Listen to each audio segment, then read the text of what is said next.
여러분은 러시아 국방부가 한편의 한국 영상으로 인해 발칵 뒤집혔다고 하면 믿으시겠습니까? 러시아 국방부에서 근무하던 남성은 우연히 한국의 방산 기술 영상을 보게 됩니다. 동료들은 영상을 비웃었지만 그는 전문가의 직감으로 심상치 않은 것을 감지하죠. 이후 그의 객관적인 분석은 오히려 러시아 국방부 내에서 큰 파문을 불러오게 되고 결국 그는 진실을 확인하기 위해 직접 한국으로 향합니다. 그리고 그가 한국에서 목격한 현실은 냉철한 푸틴마저 경악하게 만들었다고 하는데요. 대체 그가 한국에서 본 건 무엇이었을까요? 지금부터 그가 밝혀낸 충격적인 이야기가 시작됩니다. 안녕하세요. 저는 러시아 국방부 전략기획실에서 무기체계 분석을 담당하는 세르게이 이바노프입니다. 그날도 평범한 아침이었어요. 사무실에 들어서니 동료 알렉세이가 컴퓨터 앞에서 뭔가 영상을 보며 격하게 반응하고 있더군요. 그는 불같은 성격을 지닌 분석가로 한국에 대해서는 유독 적대적인 감정을 가지고 있었죠. 저를 발견하자마자 알렉세이는 화면을 세게 두드리며 소리쳤어요. 한국 놈들이 또 헛소리를 늘어놓고 있다면서 말이죠. 화면에는 한국의 방산 기술을 소개하는 영상이 재생되고 있었습니다. K2 흑표 전차, 천공 방공 미사일, AAP-20 경공격기 등이 차례로 등장했어요. 알렉세이는 영상 속 무기들을 하나하나 조롱했습니다. 전차는 러시아제 부품 없이는 움직이지도 못할 것이고 미사일은 그저 서방 기술을 베낀 수준에 불과하다고 비난했어요. 한국은 자주국방 능력도 없는 미국의 속국일 뿐이라며 이 무기들은 모두 미국의 것이고 그들은 거짓 선전을 하고 있다며 열변을 토하더군요. 미국 없이 아무것도 못하는 것들이 자꾸 난리를 친다면서 말이에요. 그러면서 알렉세이는 북한이야말로 러시아의 진정한 동맹국이라고 강조했습니다. 그들의 무기체계야말로 한국보다 훨씬 우수하다고 주장했어요. 그 모든 건 러시아가 직접 기술 지원을 해준 덕분이라며 자랑스러워했죠. 하지만 영상을 자세히 보니 뭔가 이상했어요. 기술적 세부 사항들이 너무 구체적이고 정교했거든요. 단순한 홍보용 과장이라고 보기엔 너무 현실적인 데이터들이었습니다.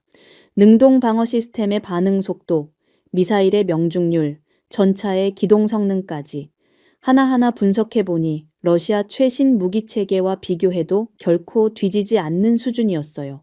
어떤 분야에서는 오히려 더 앞선 기술도 보였습니다. 제가 22년간 쌓아온 전문성으로 판단해봐도 이는 러시아가 수십 년간 축적해온 기술력에 맞먹는, 심지어 일부 분야에서는 뛰어넘는 수준이었어요.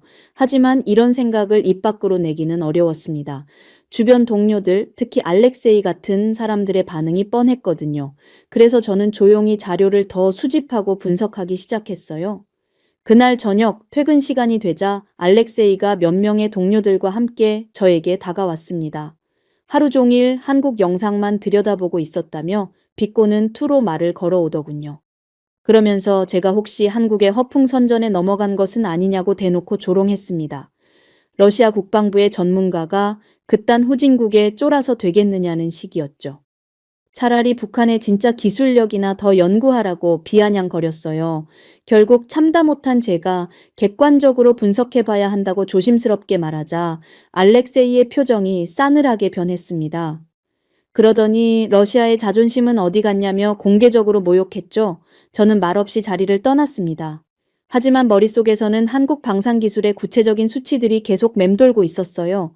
다음 날 아침 사무실 분위기는 확연히 달라져 있었어요.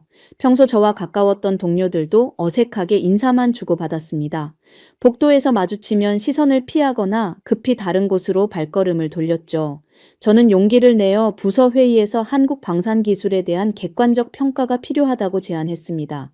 감정적 판단보다는 정확한 데이터 분석이 우선되어야 한다고 말했어요. 22년간 쌓아온 전문성을 바탕으로 한 의견이었습니다. 하지만 알렉세이는 즉시 반박했어요. 북한의 기술력이 한국보다 훨씬 뛰어나다며 구체적인 사례들을 들어 설명했습니다. 화성 17 미사일의 사거리, 신형 전차의 장갑 두께, 포병 시스템의 정확도까지 세세하게 언급했죠. 몇몇 동료들이 알렉세이 편에 서기 시작했어요. 이반 페트로프는 북한이 실제로 핵무기까지 보유한 강력한 군사력을 갖췄다고 지지했습니다. 미하일 볼코프는 한국의 방산업체들이 대부분 외국 기술에 의존하고 있다며 독자적 기술력은 의문스럽다고 말했어요.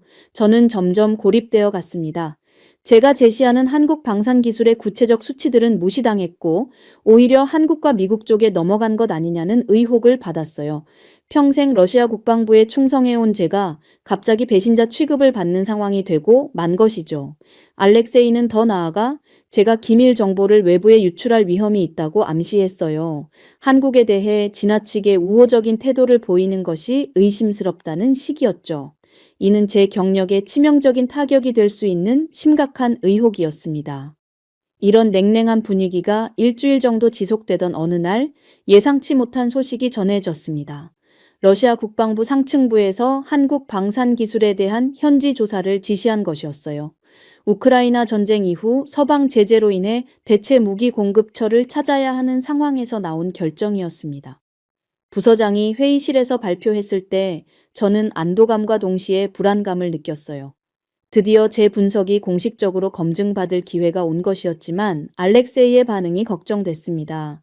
예상대로 알렉세이는 격렬하게 반발했어요.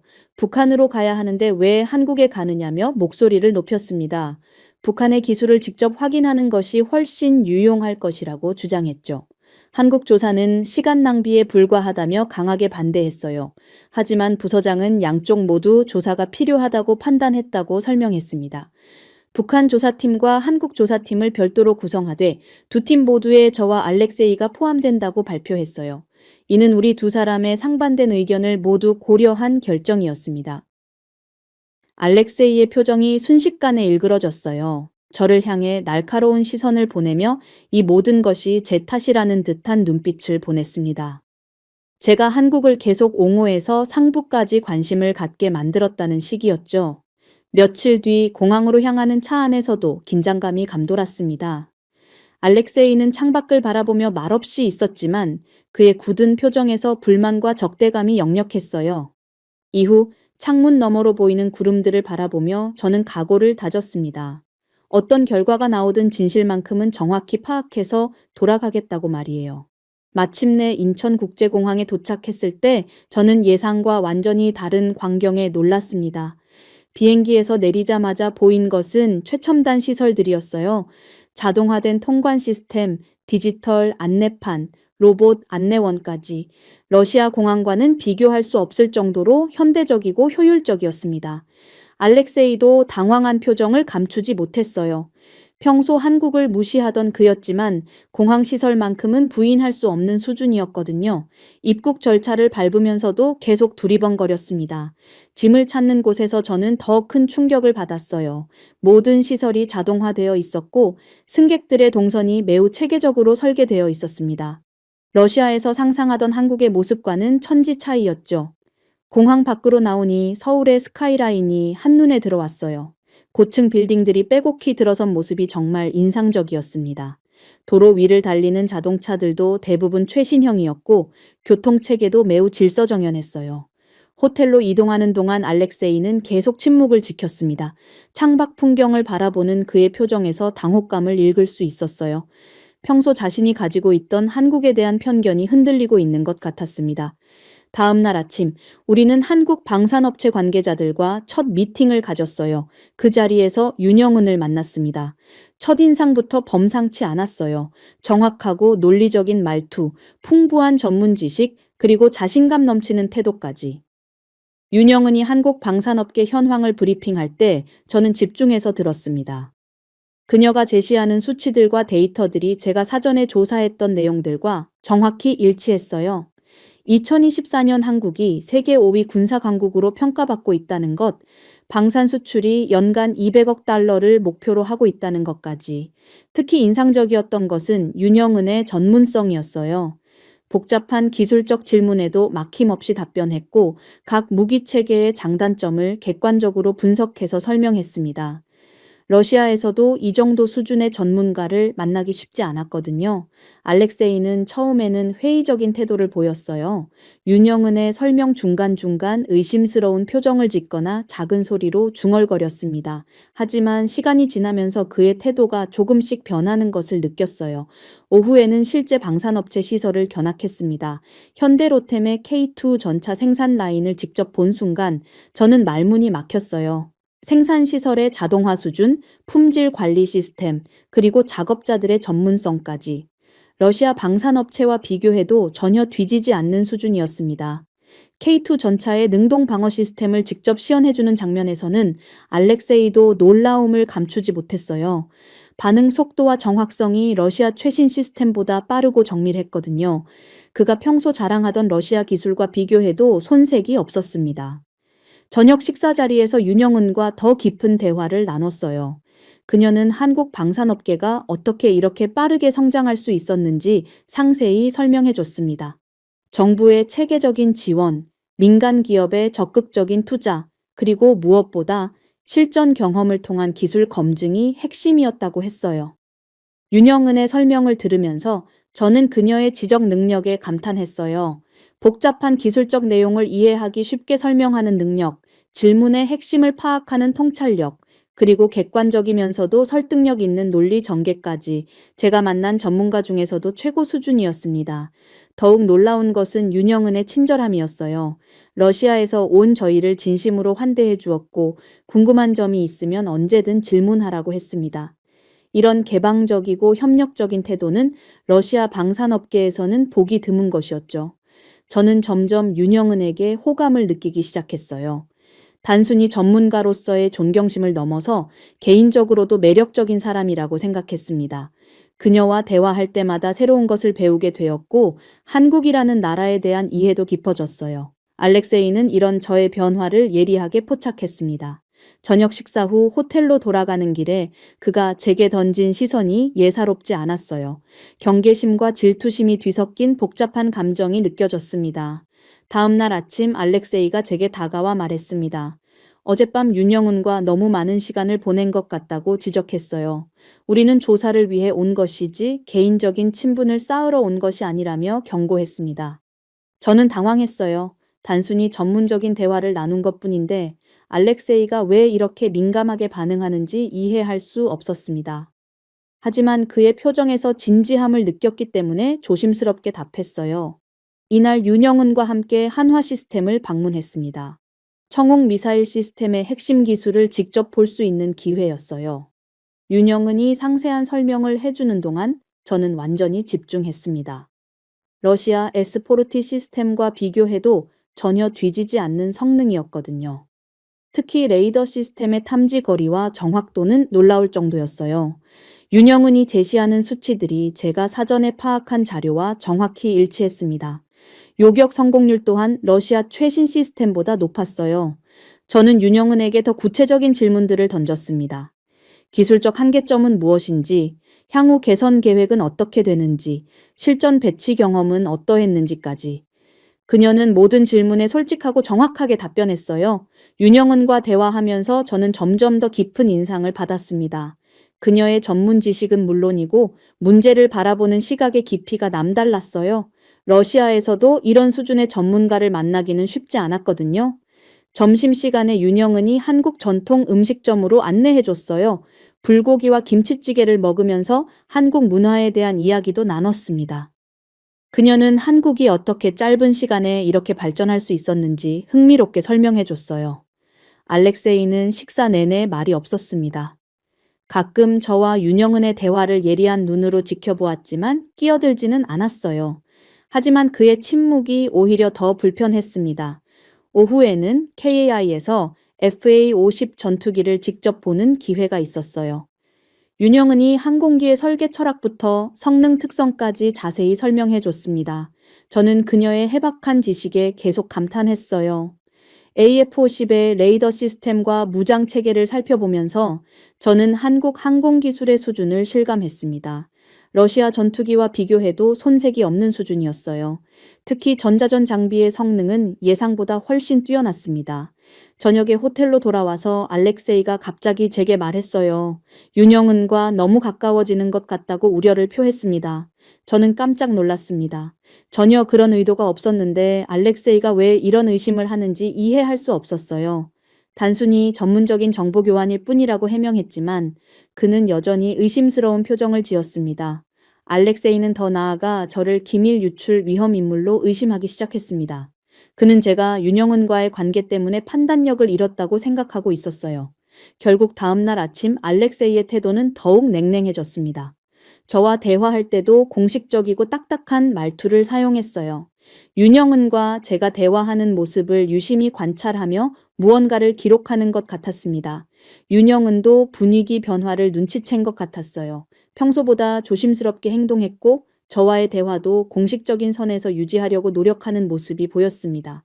결국 상황이 부당하다는 생각이 계속 커지면서 저는 더 이상 참을 수 없었습니다. 며칠째 알렉세이의 의심스러운 시선과 은밀한 감시에 시달리고 있었거든요. 제가 윤영은과 대화할 때마다 메모하는 모습, 저희 대화 내용을 녹음하려는 듯한 행동까지 보였어요. 그날 저녁 호텔 로비에서 알렉세이가 또다시 저에게 접근했습니다. 이번에는 더욱 직접적이었어요. 제가 윤영은에게 러시아 무기 체계에 대한 정보를 흘렸다고 의심한다고 말했습니다. 조사 명목으로 온 것이 실제로는 기밀 유출을 위한 것이 아니냐며 노골적으로 의심했어요. 저는 그 순간 폭발했습니다. 22년간 러시아 국방부에 충성해온 제가 왜 이런 모독을 당해야 하는지 이해할 수 없었어요. 목소리를 높여 반박했습니다. 제가 언제 기밀을 유출했다는 증거가 있느냐고, 단순히 전문적 대화를 나눈 것을 왜 배신 행위로 몰아가느냐고 따졌어요. 알렉세이도 감정이 격해졌습니다. 저를 향해 소리쳤어요.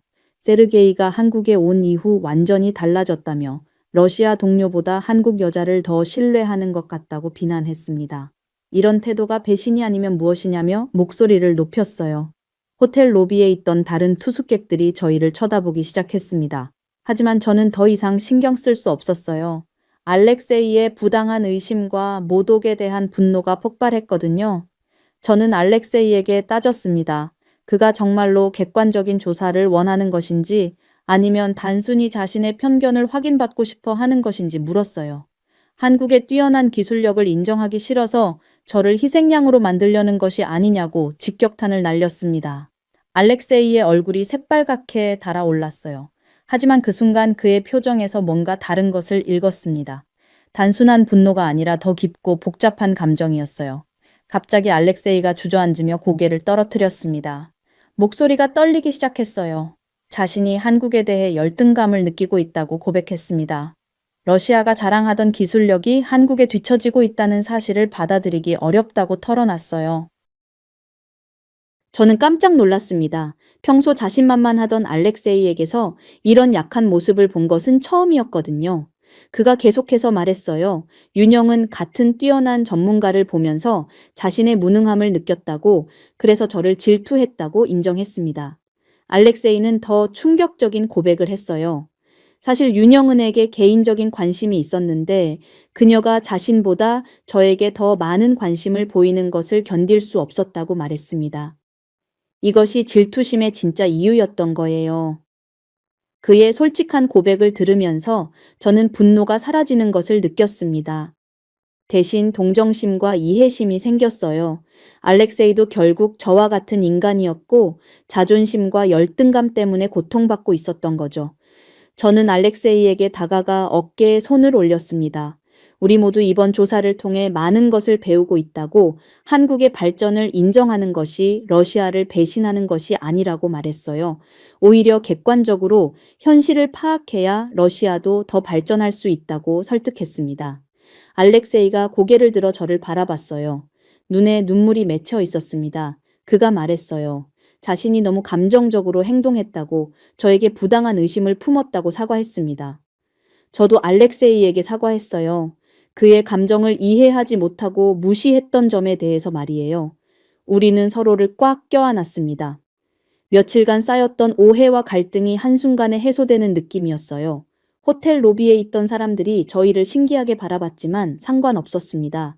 저희는 마침내 서로를 이해하게 되었거든요. 알렉세이가 제게 말했어요. 앞으로는 함께 객관적으로 조사하자고, 개인적 감정은 제쳐두고 전문가로서 임하자고 했습니다.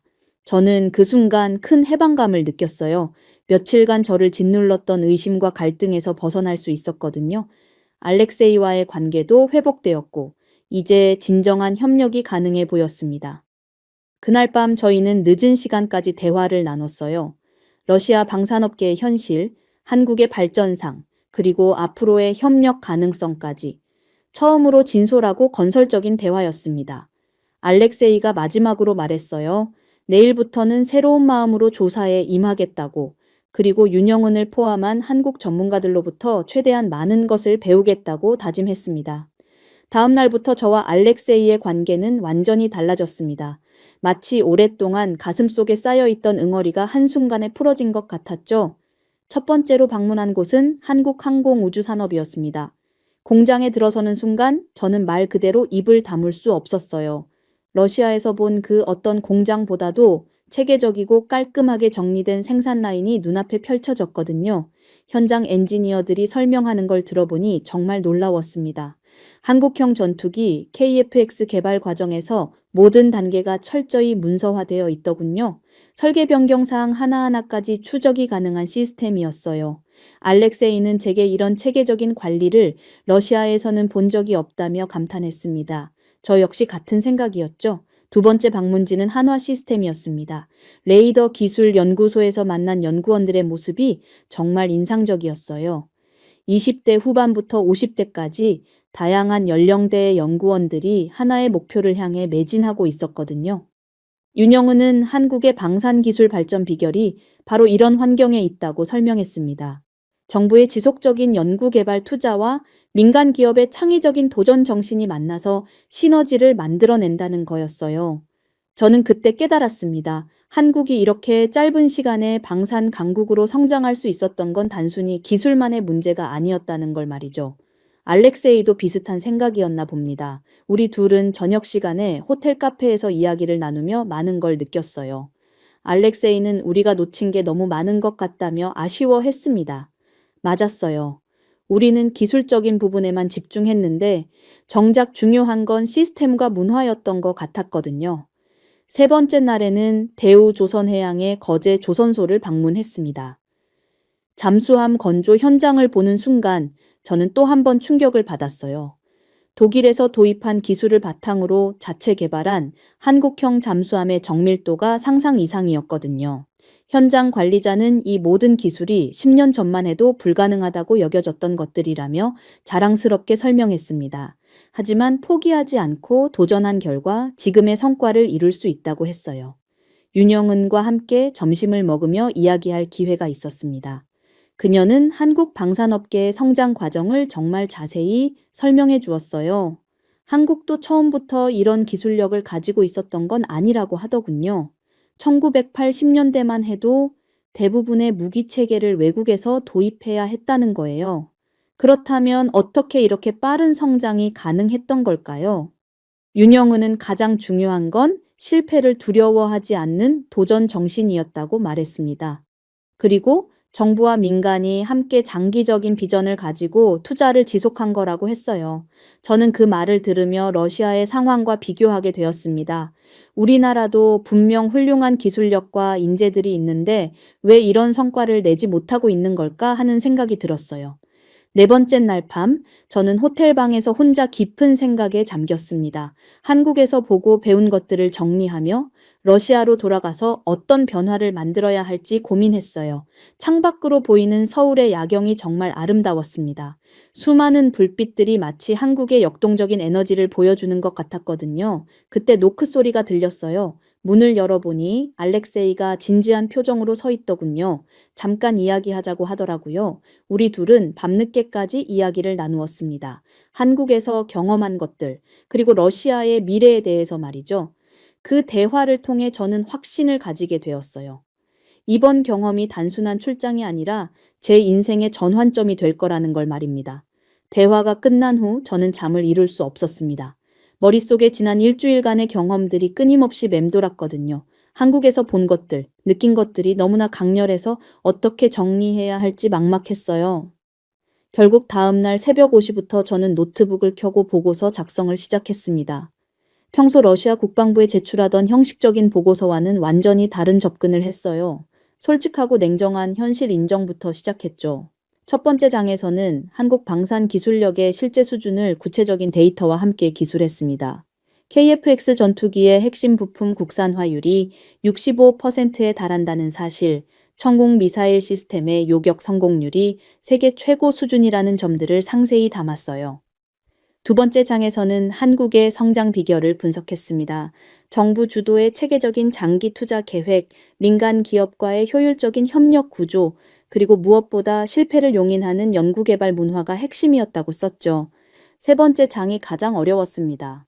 러시아의 현재 상황을 냉정하게 진단하고 개선 방안을 제시해야 했거든요. 손가락이 키보드 위에서 몇 번이나 멈췄어요. 이 내용이 과연 받아들여질까 하는 두려움이 있었습니다. 알렉세이는 옆에서 제 어깨를 두드리며 격려해 주었어요. 세르게이가 용기를 내서 진실을 말해야 한다며 지지해 주더군요. 그의 변화된 모습을 보며 저도 더욱 확신을 가지게 되었습니다. 모스크바로 돌아가는 비행기 안에서도 보고서를 다듬었어요. 9시간의 비행 시간 동안 문장 하나하나를 점검하고 수정했습니다. 이 보고서가 러시아 국방부에 미칠 파장을 생각하니 가슴이 두근거렸어요. 공항에 도착하자마자 바로 국방부로 향했습니다. 평소와 다른 제 모습을 본 동료들이 의아한 표정을 지었어요. 일주일 전에 주저하던 세르게이가 아니라 확신의 참모습으로 돌아왔거든요. 국방장관 보좌관인 니콜라이 페트로프에게 보고서를 제출하는 순간 제 심장이 터질 것 같았습니다. 그는 첫 페이지를 읽더니 표정이 점점 심각해지더군요. 이틀 후 페트로프로부터 충격적인 연락이 왔어요. 대통령께서 직접 이 보고서를 읽어보신다는 거였습니다. 푸틴 대통령이 한국의 방산 기술력에 큰 관심을 보이시며 관련 자료들을 더 요청하셨다고 하더군요. 일주일 후 더욱 놀라운 소식을 들었습니다. 대통령이 한국 국방 관련 영상들을 직접 찾아보고 계신다는 거였어요. 특히 한국의 차세대 전투기와 잠수함 기술에 대해 상세한 분석을 요구하셨다고 했습니다. 페트로프는 제게 긴급 보고를 요청했어요. 대통령께 직접 브리핑할 자료를 준비하라는 거였습니다. 35년 공직 생활 중 이런 일은 처음이었죠. 손이 떨려서 펜을 제대로 잡을 수도 없었어요. 브리핑 자료를 준비하는 3일 동안 저는 거의 잠을 자지 못했습니다. 한국에서 직접 본 모든 것들을 최대한 정확하고 객관적으로 정리했어요. 특히 한국 방산업체들의 혁신적인 연구개발 시스템을 중점적으로 다뤘습니다. 한 달 후 국방부는 새로운 연구개발 개선위원회를 구성한다고 발표했어요. 그리고 저를 위원회 부위원장으로 임명했습니다. 한국에서 배운 교훈들을 러시아 방산 발전에 적용해 보라는 거였어요. 첫 위원회 회의에서 저는 한국의 사례를 자세히 소개했습니다. 민간 기업의 창의성을 존중하는 문화, 장기적 관점에서의 지속적인 투자, 그리고 실패를 통해 배우는 연구개발 환경의 중요성을 강조했어요. 회의실 분위기가 점점 진지해졌습니다. 참석자들은 제 발표를 들으며 고개를 끄덕였어요. 특히 젊은 연구원들의 눈빛이 살아있더군요. 그날 밤 집에 돌아와서 윤영은에게 감사 메일을 보냈습니다. 그녀가 보여준 한국의 모습이 제 인생을 완전히 바꿔놓았다고 썼어요. 그리고 언젠가 러시아도 한국처럼 될 수 있을 거라는 희망을 품게 되었다고 전했습니다. 지금 생각해보면 정말 놀랍습니다. 한반도라는 작은 땅에서 이런 놀라운 기술력을 만들어낸 한국 사람들 말이죠. 분단이라는 현실 속에서도 포기하지 않고 세계 최강의 방산 기술을 만들어낸 저력, 정말 대단하다고 생각해요. 여러분은 단 하나의 방송 프로그램이 일본 열도를 발칵 뒤집었다는 사실을 알고 계시나요? 일본의 유명 방송사인 후지TV에서 한 특별 토론 방송이 시작됐습니다. 그리고 방송이 시작되자마자 예상치 못한 출연자들의 격렬한 대립으로 인해 순식간에 상황은 통제불능이 되었고 일본 전역은 역대 최고 시청률을 돌파할 만큼 큰 충격에 휩싸이게 되었습니다. 급기야 후지TV는 사태 수습을 위해 담당 PD를 직접 한국으로 파견하기에 이르렀죠. 그리고 현지에서 뜻밖의 진실을 목격한 PD는 결국 일본에 돌아오자마자 충격적인 다큐멘터리를 제작하여 공개하고 마는데요. 대체 그는 한국에서 무엇을 보고 돌아온 걸까요? 지금부터 그가 밝힌 진실을 함께 만나보시죠.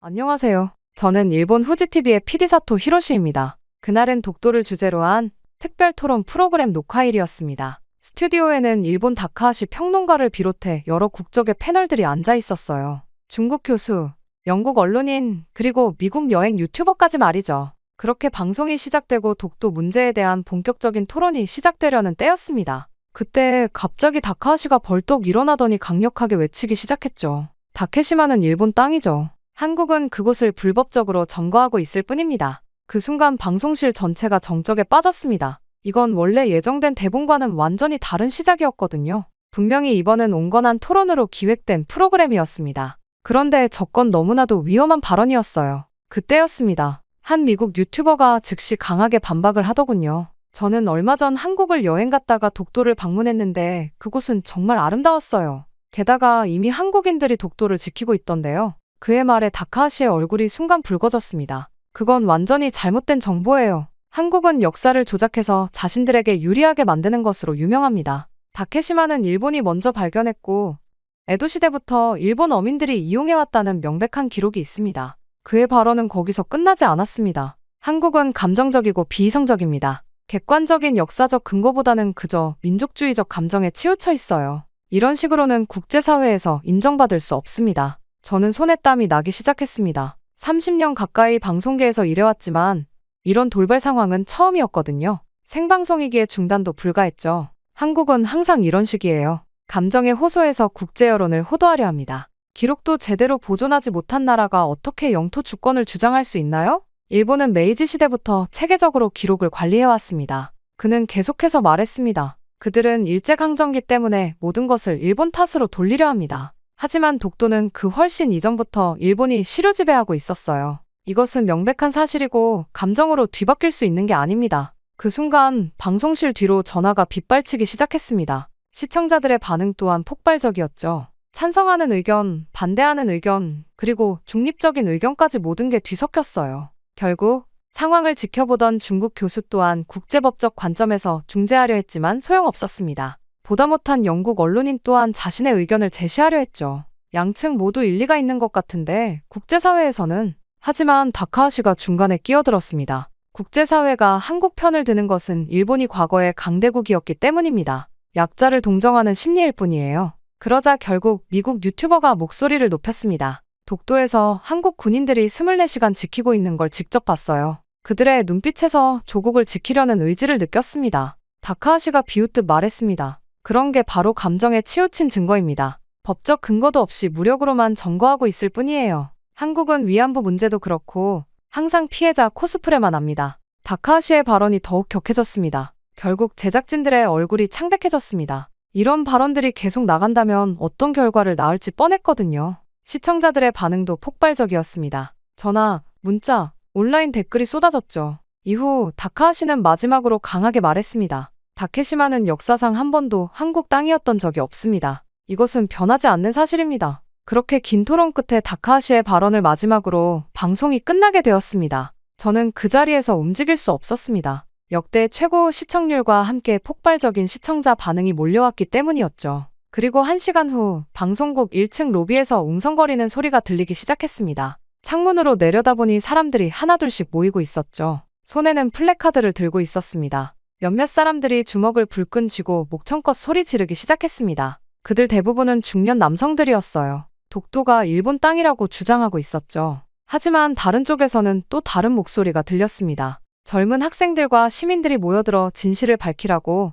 편파 방송을 중단하라고 외치고 있었습니다. 그렇게 방송국 앞 광장은 점점 더 혼잡해졌습니다. 경찰들이 출동해서 양측을 분리시키려 했지만 쉽지 않았어요. 결국 감정이 격해진 사람들은 서로에게 소리를 지르며 대립했죠. 하지만 이게 끝이 아니었어요. 인터넷에서는 더 큰 논란이 벌어지고 있었습니다. 방송 영상이 여러 플랫폼에 퍼지면서 찬반 의견이 뜨겁게 부딪혔죠. 댓글창은 전쟁터 같았습니다. 시간이 지날수록 시위 규모는 더 커졌습니다. 다음 날까지 사람들이 방송국 앞에 머물렀거든요. 양쪽 모두 자신들의 목소리를 내기 위해 밤새 남아 있었습니다. 다음 날 아침, 사무실에 도착하자마자 상사가 저를 불렀습니다. 어제 일 때문에 이야기해야 할 것들이 많다고 했죠. 회의실에 들어서자 상사의 얼굴이 평소보다 심각해 보였습니다. 책상 위에는 여러 신문들이 펼쳐져 있었고 모니터에는 어제 방송 영상이 재생되고 있었습니다. 상사가 저에게 앉으라는 손짓을 하며 입을 열었습니다. 방송국은 높은 시청률에는 만족하지만 동시에 사회적 책임도 져야 한다고 했죠. 특히 독도처럼 민감한 문제는 더욱 신중하게 다뤄야 한다는 입장이었습니다. 그러면서 상사는 저에게 특별한 제안을 했습니다. 이번 논란을 진정시키고 균형 잡힌 보도를 위해 후속 취재를 하라는 것이었어요. 그것도 직접 현장에 가서 말입니다. 상사가 한국으로 가서 독도 현황을 직접 보고 와달라고 말했을 때 저는 잠시 말문이 막혔습니다. 한국에 가본 적이 없었거든요. 더욱이 독도를 직접 본다는 건 상상도 못했습니다. 며칠 후 저는 하네다 공항에 서 있었습니다. 가방에는 카메라와 녹음기 그리고 취재 노트가 들어있었죠. 한국행 비행기에 오르면서도 마음은 복잡했어요. 2시간 반의 비행시간 동안 저는 계속 생각에 빠져 있었습니다. 한국에 대해 제가 아는 것은 많지 않았어요. 학교에서 배운 것, 언론을 통해 본 것이 전부였습니다. 인천공항에 도착하자 첫인상은 예상과 완전히 달랐습니다. 공항이 무척 크고 현대적이었어요. 깔끔하고 세련된 디자인, 최신 시설들이 곳곳에 보였습니다. 입국 심사를 받으며 조금 긴장했습니다. 혹시 일본인이라는 이유로 불편을 겪을까 걱정했거든요. 하지만 직원들은 친절했고 특별히 문제 삼는 사람도 없었습니다. 공항철도를 타고 서울 시내로 향했습니다. 전철 내부도 깨끗했고 시설이 최신이었어요. 안내방송도 정확했고 승객들도 질서를 잘 지키고 있었습니다. 서울역에 도착해서 지상으로 올라오니 더욱 놀랐습니다. 고층 빌딩들이 즐비했고 도로는 넓고 정비가 잘 되어 있었어요. 자동차들도 최신형이 많았고 전기차나 하이브리드 차도 많이 보였습니다. 특히 강남 지역을 지나갈 때는 정말 충격이었습니다. 시부야나 신주쿠와 비교해도 전혀 뒤지지 않을 정도로 번화했어요. 네온 사인들과 대형 스크린, 그리고 사람들로 가득한 거리는 역동적이었습니다. 호텔에 도착해서도 놀랐습니다. 시설이 일본의 고급 호텔 못지않게 훌륭했거든요. 로비부터 방까지 모든 게 세련되고 깔끔했습니다. 호텔 방에서 창밖을 내다보니 한강이 보였습니다. 강변에는 공원이 잘 조성되어 있었고 자전거를 타는 사람들과 산책하는 사람들이 많았어요. 야경도 아름다웠습니다. TV를 켜보니 한국 프로그램들이 나왔습니다. 화면에 나오는 사람들은 생각보다 세련되어 보였어요.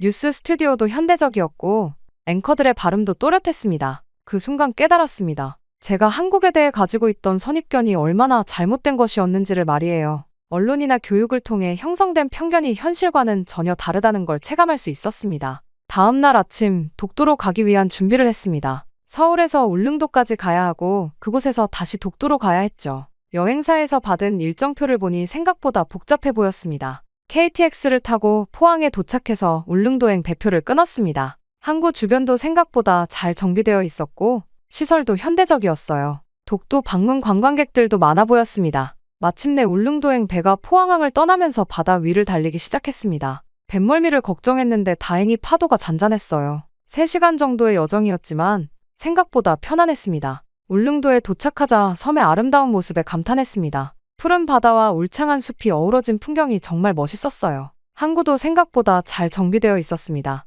그날 밤 민박에서 하룻밤을 보냈습니다. 주인 할머니가 친절하게 맞아주셨는데 독도 이야기가 나오자 표정이 진지해지셨어요. 독도는 자신의 아버지께서 고기잡이를 하시던 곳이라고 하셨습니다. 다음 날 새벽 드디어 독도로 가는 날이었습니다. 작은 관광선에 몸을 맡기고 출발했어요. 바람이 조금 세서 배가 흔들렸지만 기대감이 더 컸습니다. 출발한 지 1시간쯤 되었을 때 선장이 독도가 보인다고 알려줬습니다. 저 멀리 2개의 바위섬이 모습을 드러내더니 점점 가까워졌어요. 마침내 그 유명한 독도를 직접 보게 된 거였습니다. 가까이 다가갈수록 독도의 모습이 더욱 또렷해졌습니다. 동도와 서도라고 불리는 2개의 섬이 나란히 서 있었어요. 생각보다 거칠고 웅장한 모습이었습니다. 독도에 도착하자 가장 먼저 눈에 띈 것은 한국 해경이었습니다. 초소에서 경비를 서고 있는 해경들을 보니 긴장이 되더라고요. 하지만 그들은 관광객들에게 친절하게 인사했습니다. 섬에 올라가면서 본 첫 번째 건물은 독도 경비대였습니다. 태극기가 펄럭이고 있었고 건물도 견고해 보였어요.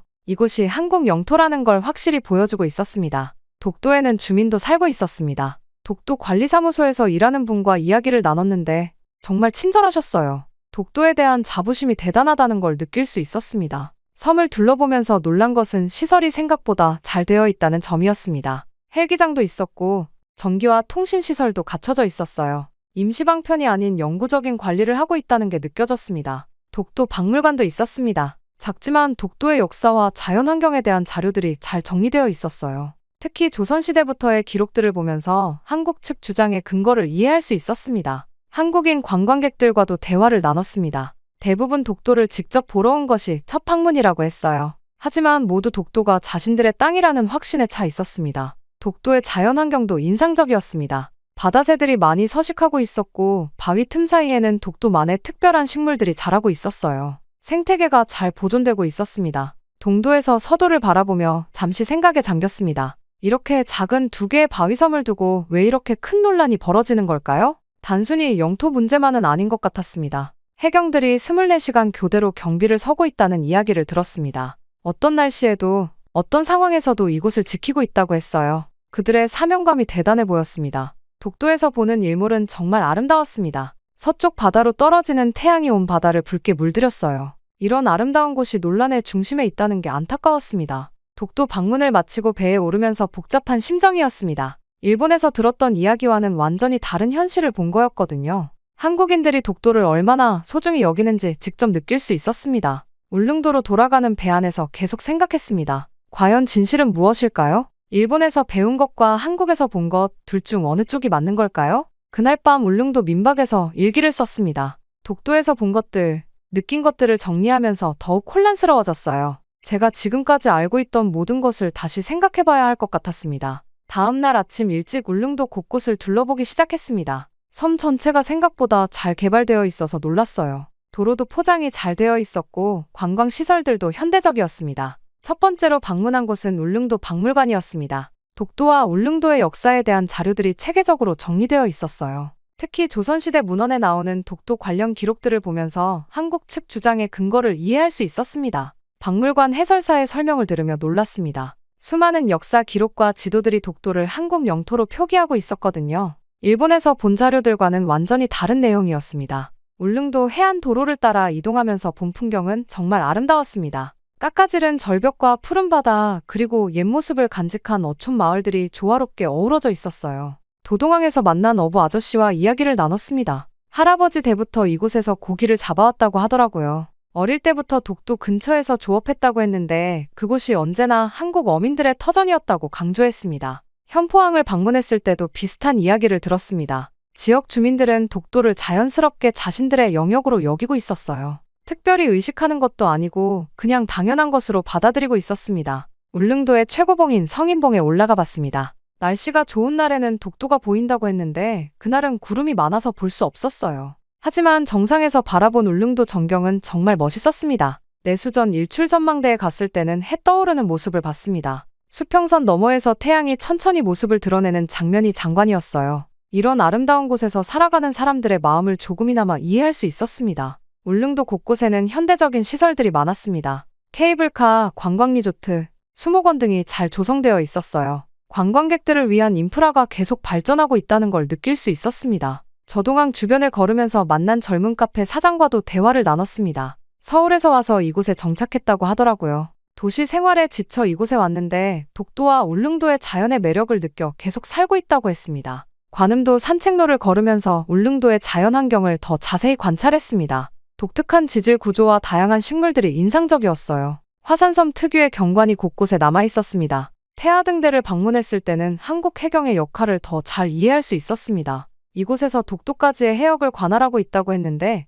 24시간 경비 체계가 철저하게 운영되고 있었습니다. 통구미 마을에서 만난 할머니는 독도에 대한 특별한 이야기를 들려주셨습니다. 젊은 시절 남편과 함께 독도 근처에서 미역을 따며 생계를 유지했다고 하더라고요. 독도는 생활의 터전이었지 논쟁의 대상이 아니었다고 했습니다. 울릉도 약수터에서 물을 마시면서 생각했습니다. 이곳 사람들에게 독도는 그냥 자연스러운 일상의 일부였어요. 학문적 논쟁이나 정치적 이슈가 아니라 삶의 현장이었습니다. 선목 관광지에서 울릉도의 지리적 위치를 확인했습니다. 독도와의 거리, 일본 본토와의 거리를 비교해보니 독도가 울릉도에 훨씬 가깝다는 걸 실감할 수 있었어요. 예리먼 수목원을 거닐면서 울릉도 고유의 식물들을 봤습니다. 울릉도 자생식물들이 독도에도 서식하고 있다는 설명을 들으니 두 섬이 같은 생태권에 속한다는 걸 알 수 있었습니다. 행남 해안산책로를 걸으면서 마지막 소감을 정리했습니다. 울릉도와 독도 일대의 발전된 모습과 체계적인 관리 시스템을 보면서 이곳이 단순한 무인도가 아니라는 걸 확실히 알 수 있었어요.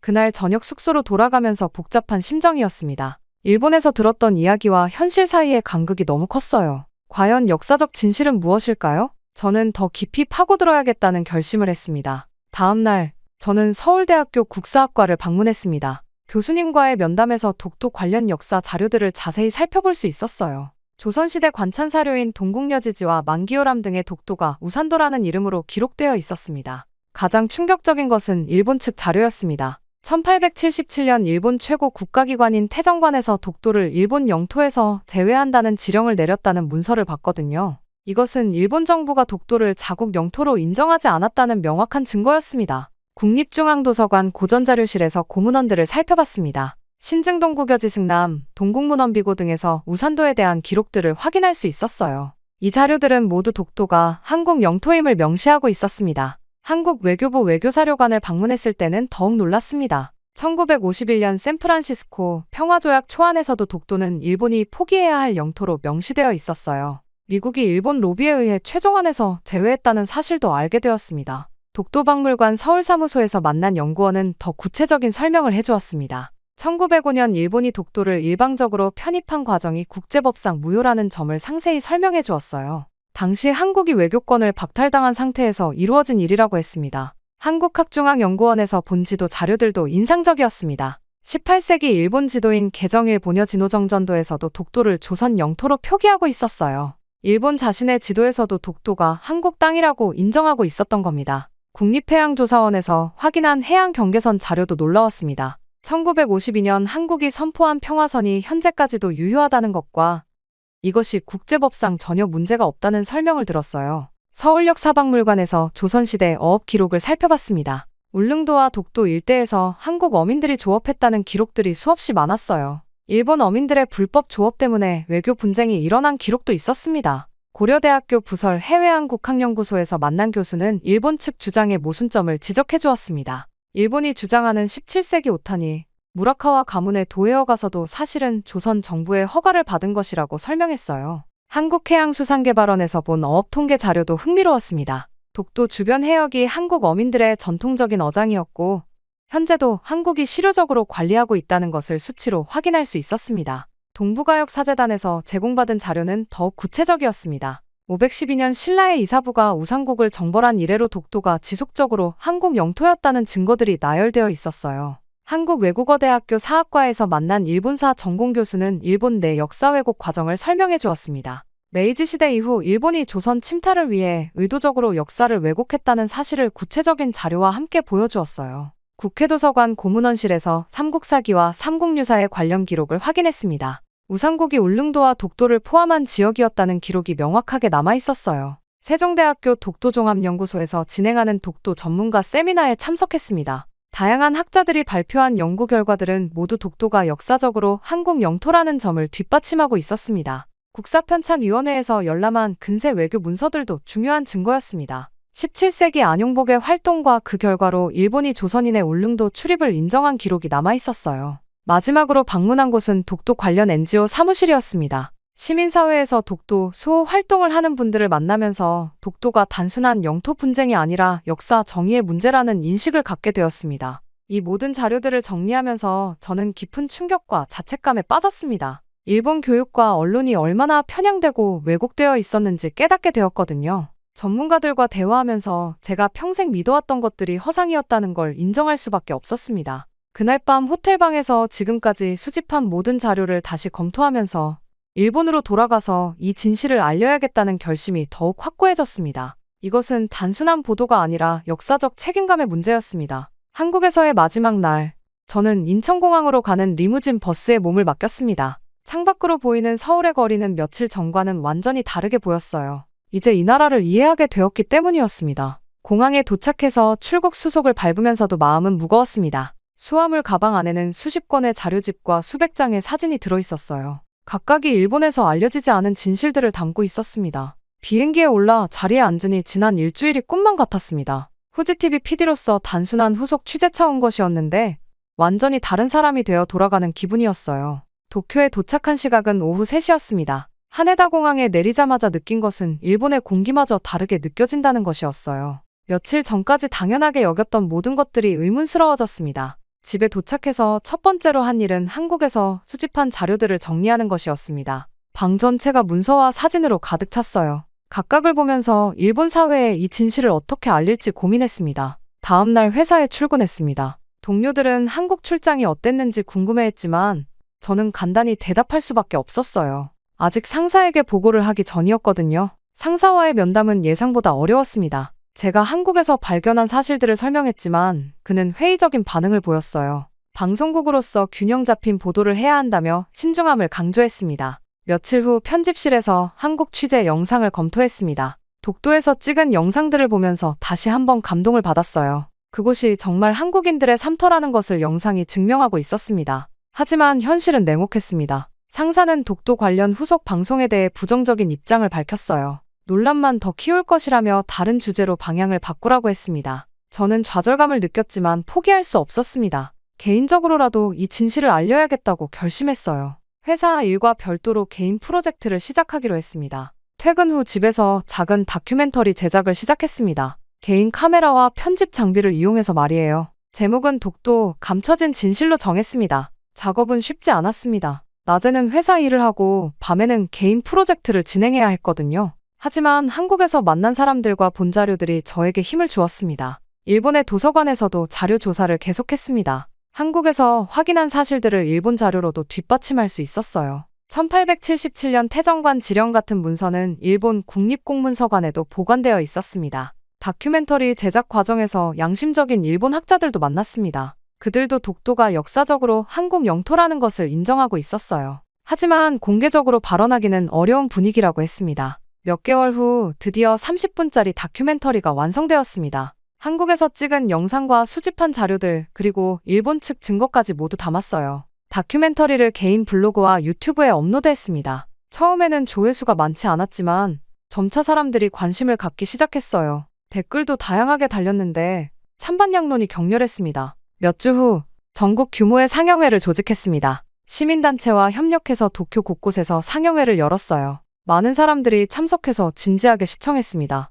상영회 후 토론 시간에는 뜨거운 논쟁이 벌어졌습니다. 어떤 이들은 제 다큐멘터리를 인정하며 감사를 표했고, 어떤 이들은 반일적이라며 비판했어요. 하지만 대부분은 새로운 사실들에 놀라워했습니다. 언론사들도 관심을 보이기 시작했습니다. 일부 진보적인 신문사에서 인터뷰 요청이 왔고, 제 다큐멘터리를 소개하는 기사들이 나오기 시작했어요. 하지만 반발도 만만치 않았습니다. 극우 단체들이 제게 항의 전화를 걸어왔고, 심지어 위협까지 받았어요. 하지만 저는 포기하지 않았습니다. 다카하시와도 공개적으로 토론하는 기회가 있었습니다. 제가 한국에서 수집한 자료들을 보여주며 반박했지만 그는 여전히 고집스럽게 자신의 주장만 반복했어요. 몇 달 후 제 다큐멘터리의 영향이 점차 커지고 있었습니다. 젊은 세대를 중심으로 독도에 대한 새로운 인식이 확산되기 시작했어요. 일본도 이제 독도의 진실을 인정하고 객관적인 태도를 가져야 한다는 목소리가 커졌습니다. 저는 이런 변화를 보면서 뿌듯함을 느꼈습니다. 개인의 작은 노력이 사회 변화의 물꼬를 틀 수 있다는 것을 확인했거든요. 앞으로도 계속해서 역사적 진실을 알리는 일에 매진하기로 결심했습니다. 여러분은 미국이 단 8분짜리 한국 영상 때문에 발칵 뒤집혔다는 사실을 믿으시나요? 어느 날 미국의 사회복지 전문가들 앞에서 한국의 영상 하나가 공개되었습니다. 그런데 영상이 시작되자마자 한 베테랑 학자는 갑자기 자리를 박차고 일어나며 소리를 질렀죠. 모두가 얼어붙은 가운데 그는 영상을 강하게 부정하며 분노를 터뜨렸습니다. 결국 진실을 직접 확인하기 위해 한 학자가 한국행 비행기에 오르게 되는데요. 이후 그는 그곳에서 상상도 못한 충격적인 반전을 맞이하게 됩니다. 대체 그는 한국에서 무엇을 목격했을까요? 지금부터 그가 경험한 놀라운 진실을 공개합니다. 안녕하세요. 저는 로버트 존슨이라고 합니다. 미국 사회복지학자죠. 사실 저는 한국에 대해서 특별한 감정이 없었습니다. 그저 아시아의 한 나라 정도로만 생각했어요. 하지만 제 동료 마이클 해리스는 달랐습니다. 마이클은 항상 한국에 대해 극단적인 혐오감을 드러냈어요. 그의 한국에 대한 증오는 정말 심각한 수준이었죠. 그는 평소 한국이 여전히 가난하고 낙후된 나라라고 주장했죠. 게다가 한국 관련 뉴스가 나오면 가짜 뉴스라며 코웃음을 쳤습니다. 한국의 경제 성장 소식을 들으면 조작된 통계라고 비웃었어요. 더 심각한 건 그의 차별적 발언들이었습니다. 마이클은 한국인들을 무능하다고 깎아내렸어요. 한국 문화는 모방과 도둑질의 산물일 뿐이라고 했죠. 한국 음식도 더럽고 비위생적이라며 혐오감을 드러냈습니다. 케이팝이나 한국 드라마가 인기를 끄는 것도 못 견뎌 했어요. 그런 것들이 서구 문화를 오염시킨다고 분노했습니다. 한국이 문화 강국이라는 말만 나와도 허튼 소리라며 화를 냈어요. 이뿐만이 아니었습니다. 마이클의 편견은 일상 대화에서도 계속 나타났죠. 아시아계 학생들과 대화할 때도 한국 출신이면 특히 냉대했어요.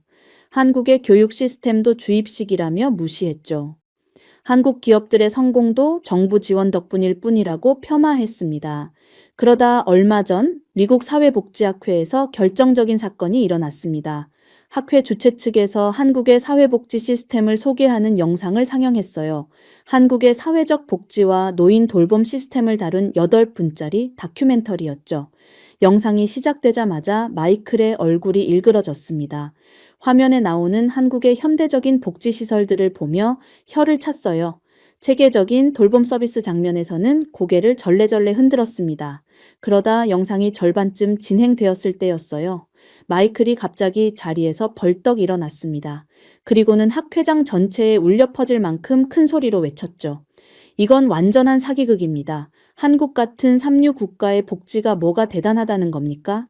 마이클의 목소리는 학회장 구석구석까지 퍼졌습니다. 하지만 그는 멈추지 않았어요. 한국은 여전히 후진국이라고요. 저런 가짜 시설들로 우리를 속이려고 하고 있습니다. 이런 조작된 영상이 미국의 가치관을 위협하고 있다고요. 마이클은 화면을 가리키며 계속해서 소리를 질렀습니다. 한국의 복지시설은 모두 연출된 것이라고 주장했어요. 실제로는 낙후된 시설들 뿐일 거라고 단정했죠. 대체 우리가 왜 이런 거짓말을 들어야 하는 겁니까? 한국 따위가 미국보다 나을 리 없어요. 대체 이런 선전물을 왜 여기서 틀고 있는 거냐고요. 학회장이 순식간에 조용해졌어요. 200여 명의 학자들이 모두 마이클을 바라봤습니다. 그의 얼굴은 분노로 일그러져 있었고 손은 주먹을 꽉 쥐고 있었어요. 주최 측에서 진정시키려 했지만 그는 듣지 않았어요. 결국 학회장을 박차고 나가버렸습니다. 그의 뒷모습은 분노로 가득했죠. 그렇게 학회가 끝난 후 저는 동료들과 함께 카페에서 이야기를 나누었습니다. 마이클의 돌발 행동으로 인한 당황스러운 상황에 대해 얘기하다가 자연스럽게 한국 영상에 대한 대화가 나왔어요. 저는 솔직하게 말했습니다. 한국의 복지 시스템이 생각보다 체계적이고 인상적이었다고요. 특히 노인 돌봄 서비스의 디지털화나 개인 맞춤형 관리 시스템은 정말 놀라웠다고 했죠. 동료들도 비슷한 반응을 보였어요. 한국의 발전된 모습에 대해 긍정적으로 평가했습니다. 저는 집에 가서 그 영상을 다시 한번 자세히 봐야겠다고 말했어요. 며칠 후 저는 실제로 학회 홈페이지에서 그 영상을 다시 시청했습니다. 처음 볼 때보다 더 자세히 살펴봤죠. 한국의 복지 정책과 시설 운영 방식이 참고할 만한 부분이 많다고 생각했어요. 그런데 문제는 마이클이 그 카페 대화를 들었다는 점이었습니다.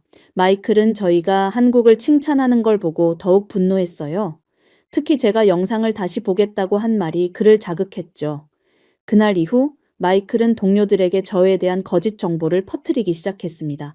제가 한국 영상을 극찬했다고 과장해서 말했어요. 심지어 제가 한국 복지 모델을 미국에 도입하자고 주장했다는 거짓말까지 지어냈죠.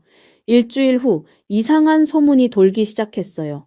저희 대학 내부에서 제가 한국 영상 상영을 주도했다는 이야기가 퍼졌습니다. 처음에는 단순한 오해라고 생각했죠. 소문은 점점 더 구체적으로 변했습니다. 제가 학회 주최 측에 한국 영상을 적극 추천했다는 거짓 정보가 퍼졌어요. 심지어 제가 한국 정부로부터 연구비를 받았다는 황당한 이야기까지 나돌았습니다. 마이클은 동료들과의 사적인 만남에서 이런 이야기들을 슬쩍 흘렸어요. 확신의 참목소리로 저에 대한 의혹을 제기했죠. 마치 확실한 증거가 있는 것처럼 말했습니다. 저는 처음에 이런 일들을 전혀 몰랐어요. 평소와 다름없이 연구실에서 논문을 준비하고 학생들을 가르쳤습니다. 하지만 주변 사람들의 시선이 미묘하게 달라지고 있다는 걸 서서히 느끼기 시작했어요. 동료들이 저와의 대화를 피하기 시작했습니다. 복도에서 마주쳐도 어색하게 인사만 하고 지나갔어요. 점심시간에도 저와 함께 식사하려는 사람이 줄어들었죠. 가장 충격적인 건 학과 회의에서였습니다. 평소 저와 친하게 지내던 교수가 저를 차갑게 대했어요. 제 의견에 대해서도 의심스러운 눈빛을 보냈습니다. 마이클의 음모는 점점 더 정교해졌어요. 그는 제가 한국 관련 연구에 과도한 관심을 보이고 있다고 주장했습니다. 제 연구실 컴퓨터까지 조사해야 한다고 말했어요. 제가 진실을 말해도 아무도 믿어주지 않았죠. 결국 제 평판은 완전히 바닥으로 떨어졌어요. 학과 동료들은 저를 피하기 시작했고 심지어 학생들도 제 수업을 기피했습니다. 등록 인원이 절반으로 줄어들었어요. 그 중에서도 가장 견디기 힘든 건 가족들의 반응이었습니다. 아내는 처음에는 저를 믿어줬어요. 하지만 주변 사람들의 차가운 시선이 계속되자 스트레스를 받기 시작했죠. 아이들 학교에서도 소문이 돌았습니다. 아빠가 외국 정부와 연결되어 있다는 이상한 이야기들이요. 아이들이 집에 와서 물어봤을 때 저는 답할 말이 없었어요. 아내는 점점 더 예민해졌습니다. 마트에서 장을 볼 때도 사람들의 시선을 의식했어요. 동네 모임에서도 어색한 분위기를 견디기 힘들어 했죠. 결국 아내는 저에게 말했습니다. 이 상황을 어떻게든 해결해 달라고요. 가족들이 더 이상 이런 시선을 감당할 수 없다고 했어요. 그 말을 들었을 때 가슴이 무너져 내리는 것 같았습니다. 학과에서는 더욱 노골적인 압박이 시작되었어요. 학과장이 저를 개별 면담으로 불렀습니다. 한국과의 연관성에 대해 해명하라고 요구했어요. 저는 억울함을 호소했지만 소용없었습니다. 이미 학과 내 분위기는 저에게 불리하게 돌아가 있었어요. 심지어 안식년 신청도 거부당했습니다.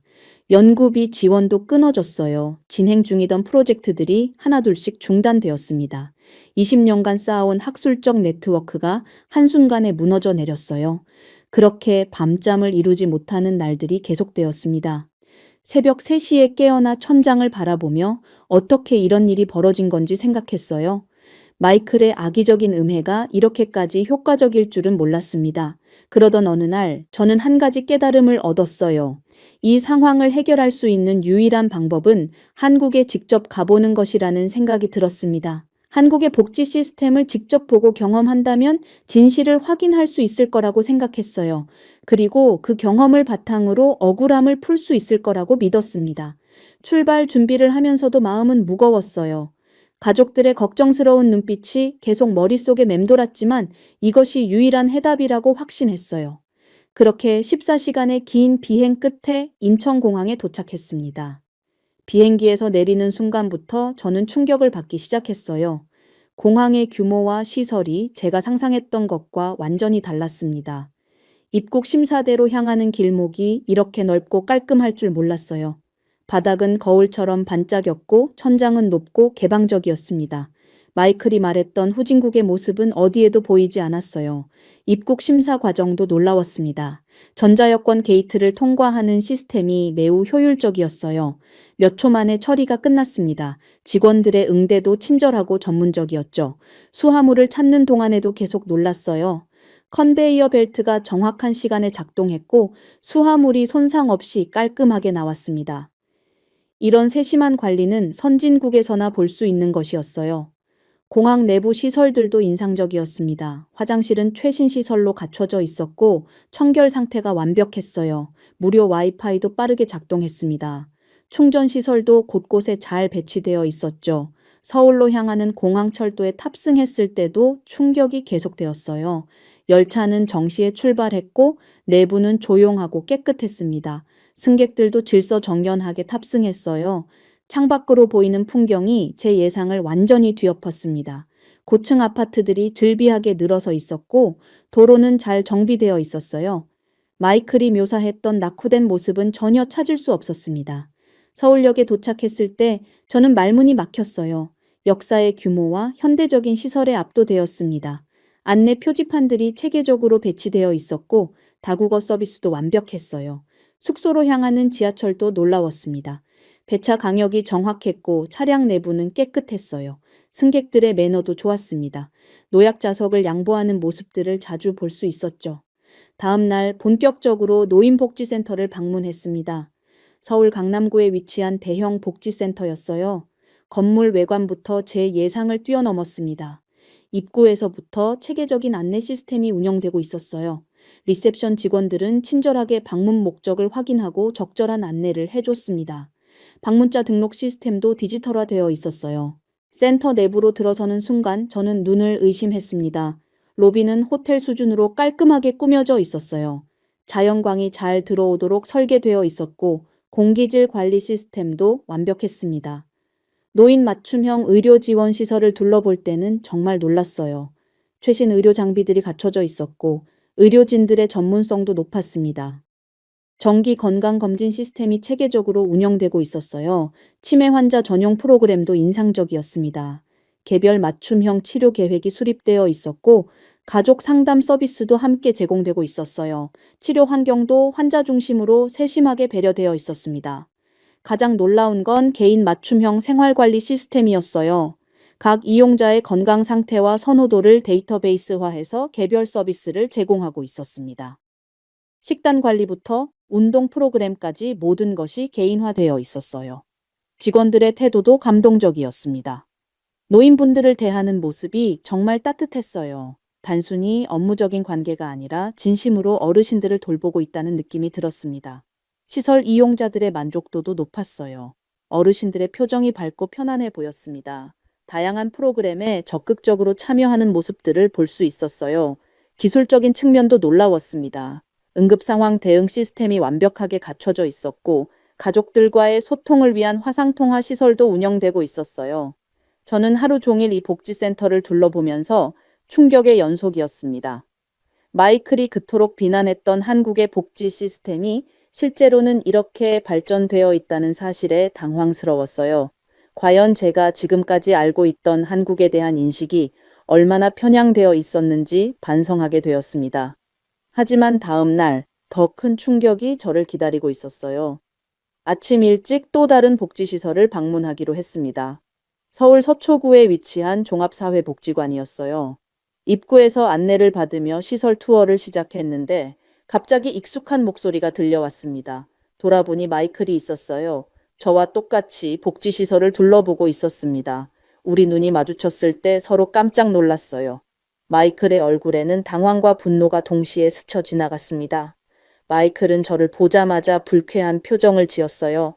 왜 여기 있냐는 듯한 시선을 보냈습니다.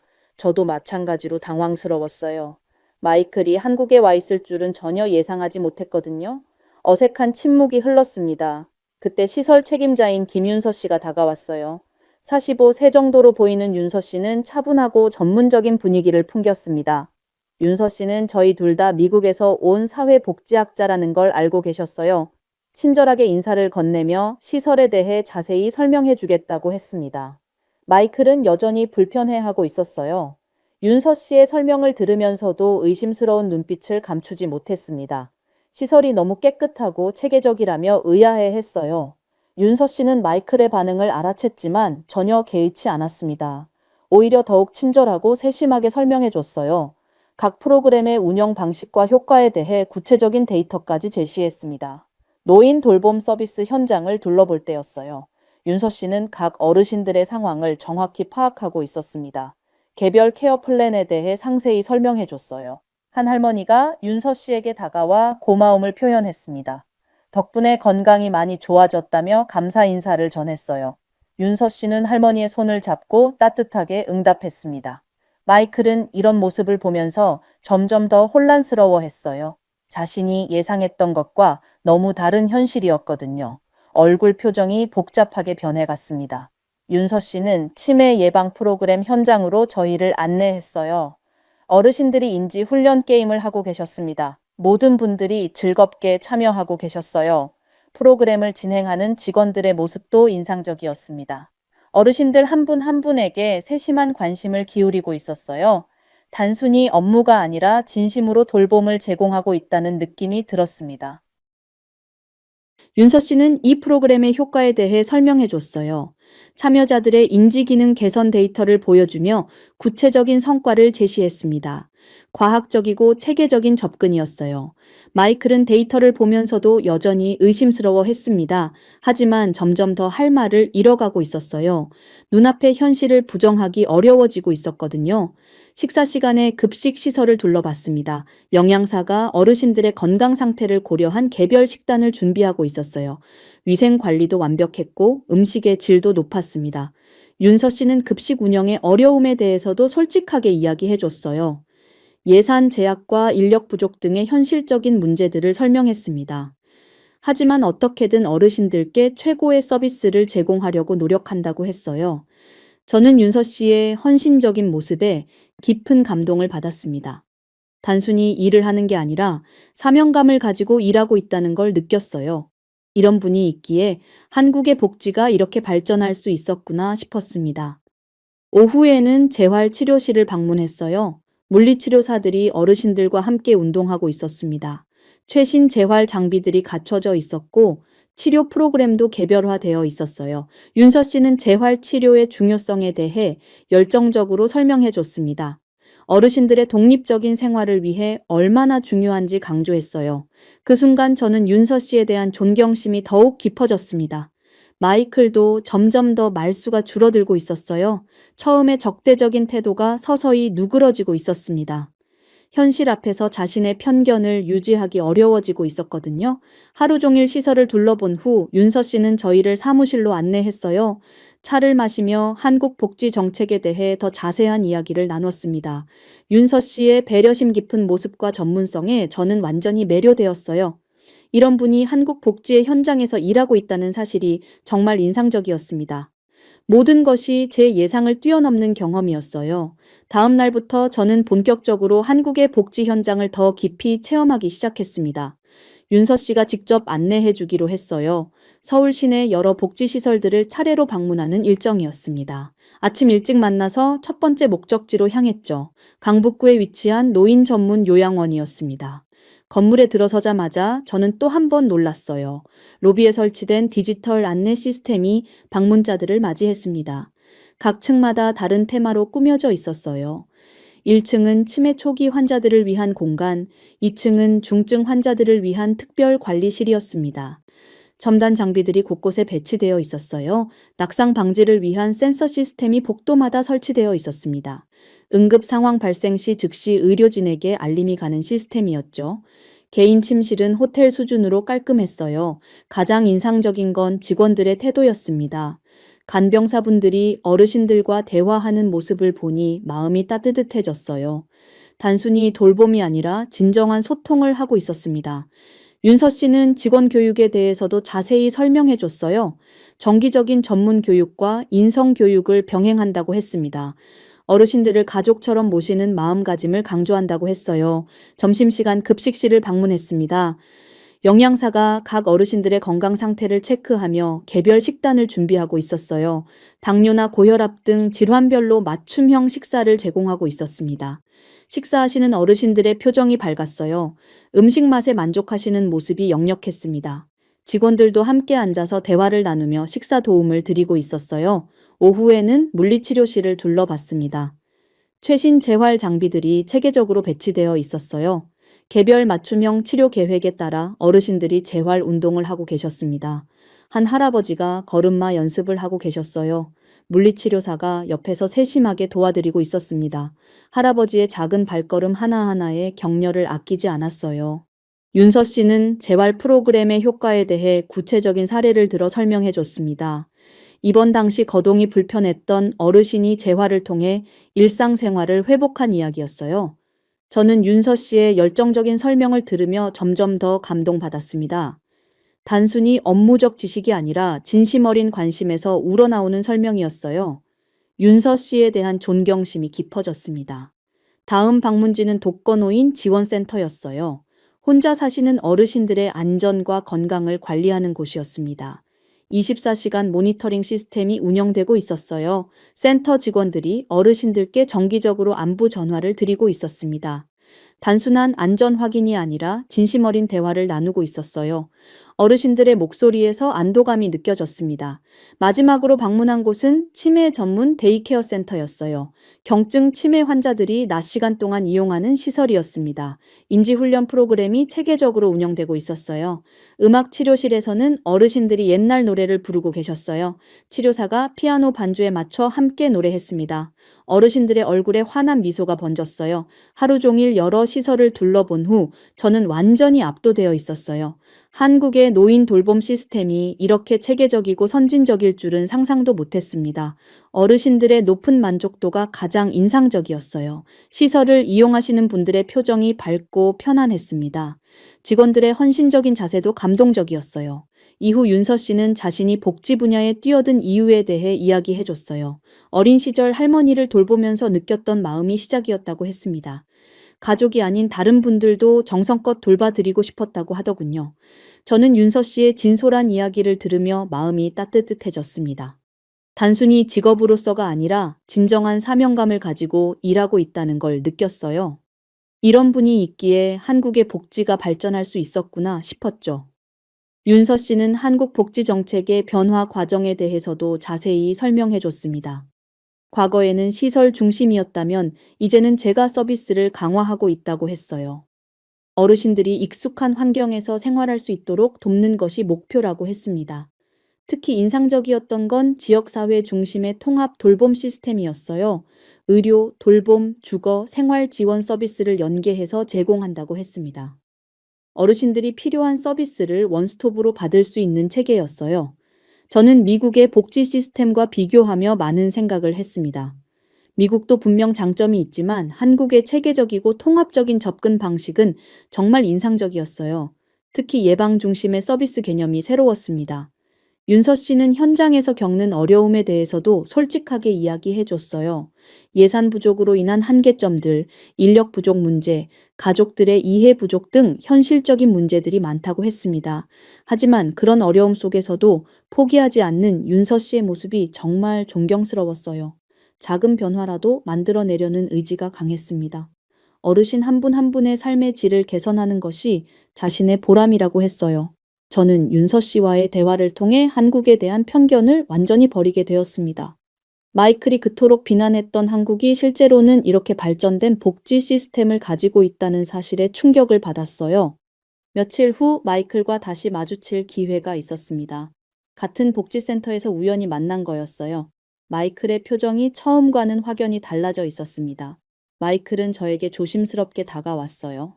그의 얼굴에는 당황스러움과 미안함이 동시에 나타나 있었습니다. 며칠간 한국의 복지 현장을 직접 보면서 많은 충격을 받았다고 했어요. 마이클은 자신이 한국에 대해 가지고 있던 편견이 완전히 잘못되었다는 것을 인정했습니다. 실제로 본 한국의 복지 시스템은 자신의 예상과 완전히 달랐다고 고백했어요. 특히 어르신들을 대하는 직원들의 태도와 시설의 수준이 미국 못지않다는 점에 놀랐다고 했습니다. 오히려 일부 분야에서는 미국보다 더 앞서 있다는 것을 인정했어요. 마이클은 저에게 진심으로 사과했습니다. 학회에서의 돌발 행동과 그 이후 저를 음해한 일들에 대해 깊이 반성한다고 했어요. 자신의 편견 때문에 저에게 피해를 입혔다는 것을 인정했습니다. 저는 마이클의 사과를 받아들였습니다. 사실 저도 처음에는 한국에 대해 특별한 관심은 없었거든요. 하지만 이번 경험을 통해 많은 것을 배웠다고 했어요. 마이클은 미국으로 돌아가서 자신의 잘못을 바로잡겠다고 약속했습니다. 학과 동료들에게 진실을 말하고 저에 대한 오해를 풀어주겠다고 했어요. 그리고 한국의 우수한 복지 사례들을 소개하겠다고 다짐했습니다. 윤서 씨도 저희의 화해를 따뜻하게 지켜봐 줬어요. 서로 다른 문화와 배경을 가진 사람들이 이해하고 받아들이는 과정이 중요하다고 말해줬습니다.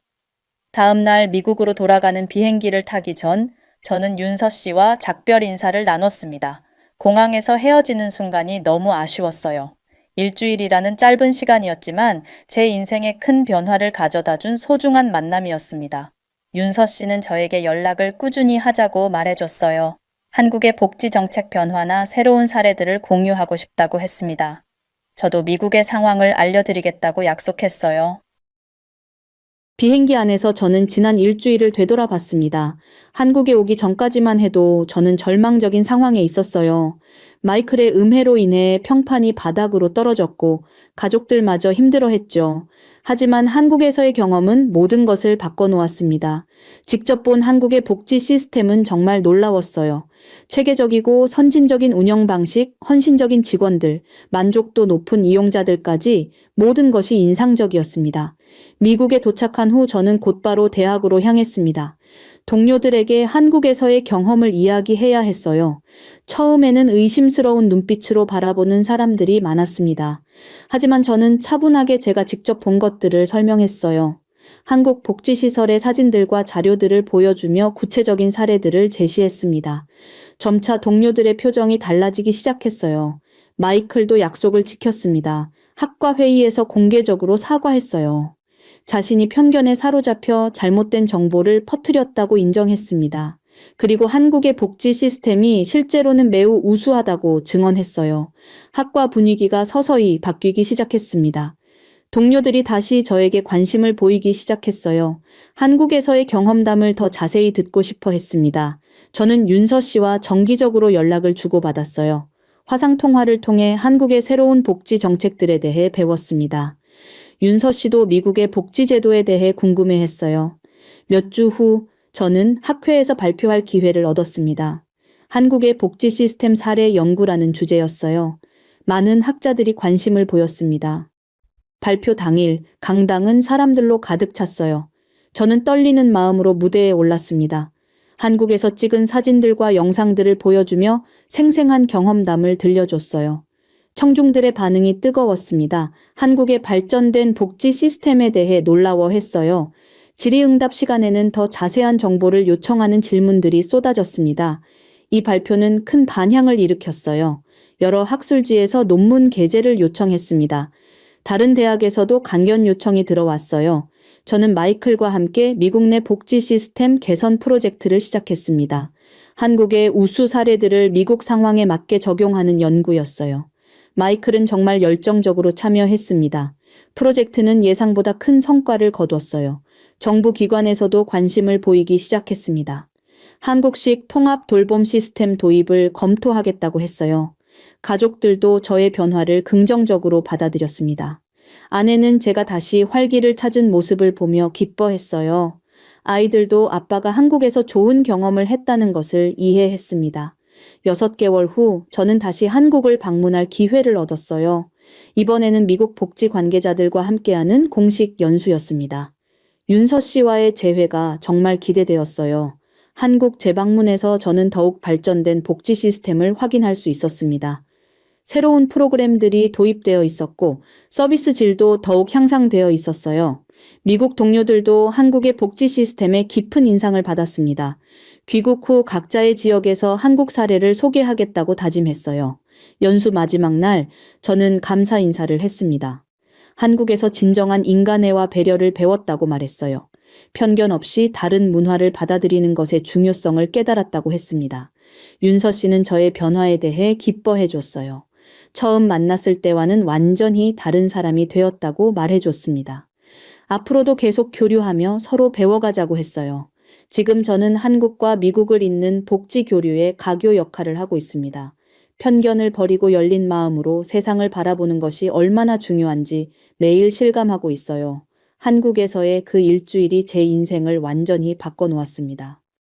여러분은 최근 펜타곤이 단 하나의 영상 때문에 초토화되었다는 사실을 알고 계신가요? 한국 특수부대의 실제 작전 장면이 담긴 영상 하나가 미국 국방부를 발칵 뒤집었는데요. 처음엔 그 누구도 믿으려 하지 않았지만 긴급회의 이후 결국 펜타곤 최고위 관계자는 긴급히 한국에 특사를 파견했습니다. 그렇게 현지에 도착한 그는 충격적인 장면들을 목격하고 자신이 그동안 가지고 있던 모든 인식이 완전히 잘못되었다는 것을 깨닫게 되었다고 하는데요.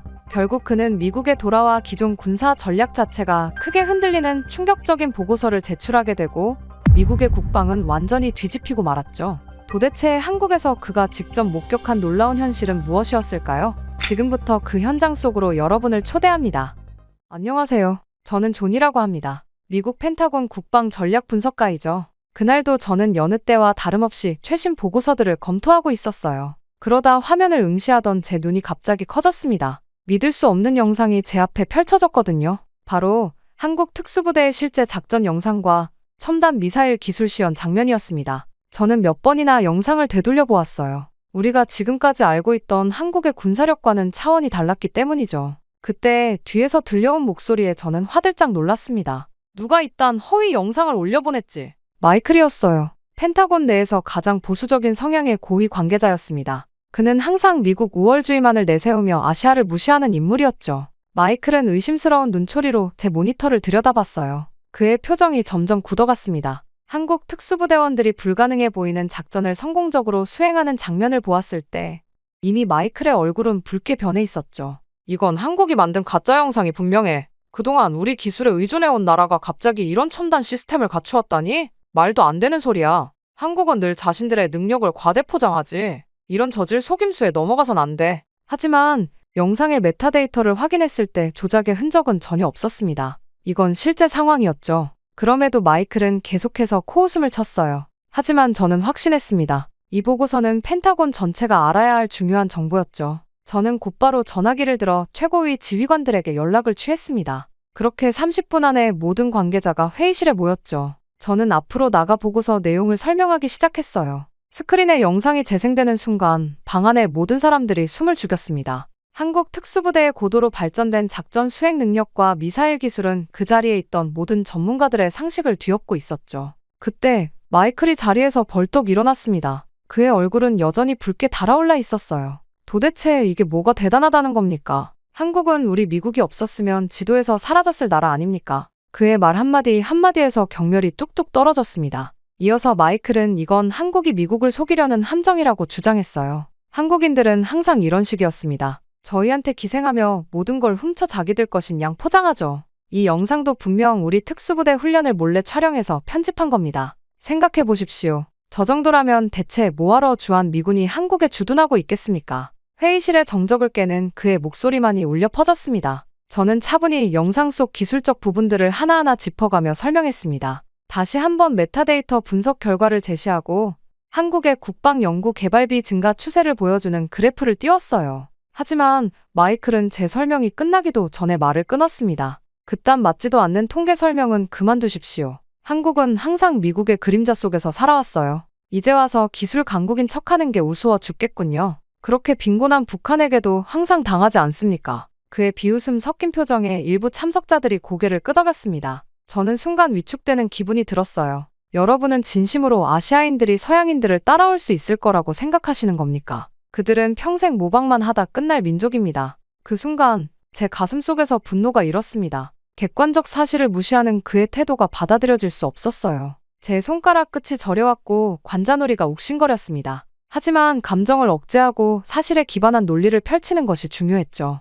결국 논쟁은 시간이 갈수록 격렬해졌습니다. 마이클의 목소리는 점점 더 커졌고 제 심장 박동 소리가 귓가에 울렸어요. 말다툼이 절정에 이르렀을 때 회의실 문이 갑자기 열렸습니다. 모든 시선이 문 쪽으로 향했죠. 펜타곤 최고지휘관이 무거운 발걸음으로 들어왔습니다. 그의 얼굴은 무표정했지만 눈빛은 날카로웠어요. 회의실 내부가 순식간에 조용해졌습니다. 그는 먼저 영상을 보고 싶다고 요청했죠. 영상이 끝나자 최고지휘관은 무거운 침묵 속에서 천천히 일어났어요. 그의 군복에 달린 휘장들이 형광등 불빛 아래 빛났습니다. 회의실은 더욱 조용해졌고 모든 사람들의 시선이 그에게 고정되었죠. 제 심장은 가슴을 뚫고 나올 것처럼 격렬하게 뛰었습니다. 최고지휘관은 한국의 군사력에 대한 정보가 왜 이제서야 보고되었는지 강한 어조로 물었어요. 그의 음성에서 불만과 의구심이 뚜렷하게 느껴졌습니다. 특히 마이클을 향한 날카로운 시선은 회의실 전체의 온도를 떨어뜨렸죠. 최고지휘관의 목소리가 점점 높아지며 펜타곤 정보 시스템의 허점을 지적했습니다. 마이클의 얼굴은 더욱 창백해졌어요. 그의 손가락이 미세하게 떨리는 것이 보였습니다. 강한 자신감으로 가득 찼던 그의 목소리는 이제 희미해졌죠. 최고지휘관은 이런 중요한 정보를 무시한 책임이 어디에 있는지 묻기 시작했습니다. 저는 등줄기로 식은땀이 흘러내리는 것을 느꼈어요. 제 주장이 인정받는 듯했지만 동시에 펜타곤 내부의 권력 구도가 흔들리는 순간을 목격하고 있었습니다. 최고지휘관의 시선이 갑자기 저를 향했을 때 제 몸은 얼어붙었죠. 최고지휘관은 손가락으로 저를 가리키며 자리에서 일어나라고 지시했어요. 저는 다리가 후들거리는 것을 느끼며 천천히 일어났습니다. 온 회의실의 시선이 제게 쏟아졌죠. 최고지휘관은 제 눈을 똑바로 바라보며 한국으로 직접 가서 진상을 파악해야 한다고 말했습니다. 제 머릿속은 순식간에 복잡한 생각들로 가득 찼습니다. 한국으로의 급작스러운 파견은 제 경력에 큰 전환점이 될 수도 있었어요. 성공한다면 승진의 기회가 될 테지만 실패한다면 제 펜타곤 내 입지는 완전히 무너질 것이었습니다. 그리고 무엇보다 마이클과 같은 강경파들의 시선이 계속해서 저를 따라다닐 것이라는 부담감이 무거웠죠. 최고지휘관은 특별 작전팀을 꾸려 저와 함께 파견한다고 발표했어요. 48시간 내에 한국으로 출발하라는 명령이었습니다. 저는 고개를 끄덕이는 것 외에는 어떤 반응도 보일 수 없었죠. 마이클의 눈빛에서는 여전히 의심과 불신이 읽혔습니다. 회의실을 나오면서 저는 갑자기 어깨에 실린 무게를 느꼈어요. 펜타곤 복도의 차가운 공기가 제 뺨을 스쳤습니다. 제 사무실로 돌아가는 길은 평소보다 몇 배는 길게 느껴졌죠. 사무실 문을 닫자마자 저는 깊은 숨을 내쉬었습니다. 책상에 앉아 급하게 한국에 대한 정보들을 모으기 시작했어요. 컴퓨터 화면에 비친 제 얼굴은 긴장으로 딱딱하게 굳어 있었습니다. 한국의 국방부, 특수부대, 방위산업체 등에 대한 모든 자료를 검토했죠. 밤이 깊어갔지만 제 머릿속은 점점 더 선명해지고 있었습니다. 다음 날 아침, 특별 작전팀 구성원들과의 첫 회의가 있었어요. 그들의 표정에서도 의구심이 읽혔습니다. 제 말을 전적으로 신뢰하는 듯한 사람은 한 명도 없었죠. 그럴수록 이 임무의 성공이 얼마나 중요한지 실감했습니다. 다음날 한국으로 향하는 비행기에 오르며 이 임무가 제 인생을 완전히 바꿔놓을 것이라는 직감이 왔어요. 마침내 14시간의 긴 비행 끝에 인천국제공항에 도착했습니다. 비행기에서 내리는 순간부터 모든 것이 낯설게 느껴졌어요. 공항은 깨끗하고 현대적이었으며 최첨단 기술로 가득 차 있었습니다. 공항 곳곳에 설치된 로봇들이 승객들을 안내하고 있었죠. 미국에서 보던 것과는 확연히 다른 모습이었습니다. 특별 작전팀 동료들의 얼굴에도 미묘한 놀라움이 스쳐 지나갔어요. 우리를 마중 나온 한국 국방부 관계자들은 예상 외로 젊고 자신감 넘치는 모습이었습니다. 그들의 눈빛에서 어떤 열등감도 찾아볼 수 없었죠. 마이클이 묘사했던 한국인의 모습과는 전혀 달랐습니다. 서울로 향하는 고속도로는 깨끗했고 주변 건물들은 미래지향적이었어요. 창밖으로 보이는 풍경을 보며 제 선입견이 얼마나 잘못되었는지 깨닫기 시작했습니다. 차 안에서 한국 국방부 관계자는 우리의 일정을 설명했죠. 첫날은 서울 시내 시설들을 둘러보고 다음 날부터 군사시설과 특수부대 훈련장을 방문할 예정이었습니다. 호텔에 도착해 짐을 풀고 창밖을 바라봤어요. 서울의 야경은 믿을 수 없을 정도로 화려했습니다. 빌딩들은 첨단 기술의 향연을 펼치고 있었고 도시 전체가 거대한 유기체처럼 살아 움직이는 듯했죠. 펜타곤에서 보았던 보고서와 영상에서 느꼈던 의구심이 서서히 사라지기 시작했습니다. 첫날 일정은 한국의 주요 방위산업체 방문으로 시작됐어요. 건물 입구에서부터 느껴지는 보안 시스템의 정교함에 놀랐습니다. 홍채 인식, 안면 인식, 지문 인식이 모두 결합된 시스템이었죠. 엘리베이터에서 내려 연구시설로 들어서는 순간 저와 팀원들의 입이 절로 벌어졌습니다. 눈앞에 펼쳐진 연구시설은 펜타곤의 그것보다 훨씬 현대적이었어요. 연구원들은 모두 집중하여 작업하고 있었고 그들의 손끝에서 미래 기술이 만들어지고 있었습니다. 무기 시스템, 통신 장비, 보안 기술 등 모든 분야에서 최첨단 기술을 목격했죠. 특히 인공지능을 활용한 무인 시스템 개발 분야는 미국보다 최소 5년은 앞서 있다는 느낌이 들었습니다. 오후에는 한국의 특수부대 훈련장으로 이동했어요. 이곳에서 실제로 우리가 펜타곤에서 봤던 영상 속 장면들을 직접 목격할 수 있었습니다. 특수부대원들의 움직임은 기계처럼 정확했고 그들이 사용하는 장비는 어디서도 본 적 없는 첨단 기술이었죠. 저는 자세히 관찰하기 위해 그들에게 가까이 다가갔습니다. 그때였어요. 갑작스러운 폭발음이 들렸고 훈련장 일부가 무너져 내렸습니다. 실제 상황이 벌어진 것이었죠. 테러 공격으로 추정되는 상황이었습니다. 저는 순간 얼어붙었어요. 그런데 한국 특수부대원들의 반응은 믿을 수 없을 정도로 신속했습니다. 그들은 즉시 저와 팀원들을 보호하기 위해 몸을 날렸고 정확한 대응 체계로 상황을 통제했죠. 혼란 속에서 저는 한국 특수부대원의 등 뒤에 숨어 있었어요. 그의 움직임은 너무나 정확했고 의사결정은 빨랐습니다. 불과 몇 분 만에 상황은 완전히 통제되었고 우리는 안전한 곳으로 대피했죠. 나중에 알게 된 사실이지만 이것은 실제 상황이 아니라 우리의 반응을 테스트하기 위한 모의 훈련이었습니다. 안전한 장소로 이동한 후 저는 미세하게 떨리는 손을 감추려 애썼어요. 한국 특수부대원들은 그 어떤 동요도 없이 임무에 집중하고 있었습니다. 그들의 눈빛에서 미국 특수부대원들에게서도 보기 힘든 강인함과 결단력이 느껴졌죠. 그날 밤 호텔방으로 돌아와 창밖을 바라보며 저는 깊은 생각에 잠겼어요. 제가 지금까지 믿어왔던 한국에 대한 인식이 얼마나 잘못되었는지를 깨달았습니다. 마이클의 말은 완전히 편견에 사로잡힌 것이었죠. 이곳에서 목격한 기술력과 특수부대원들의 역량은 분명 세계 최고 수준이었습니다. 침대에 누워 천장을 바라보며 내일의 일정을 생각했어요. 더 많은 놀라움이 기다리고 있을 것이라는 예감이 들었습니다.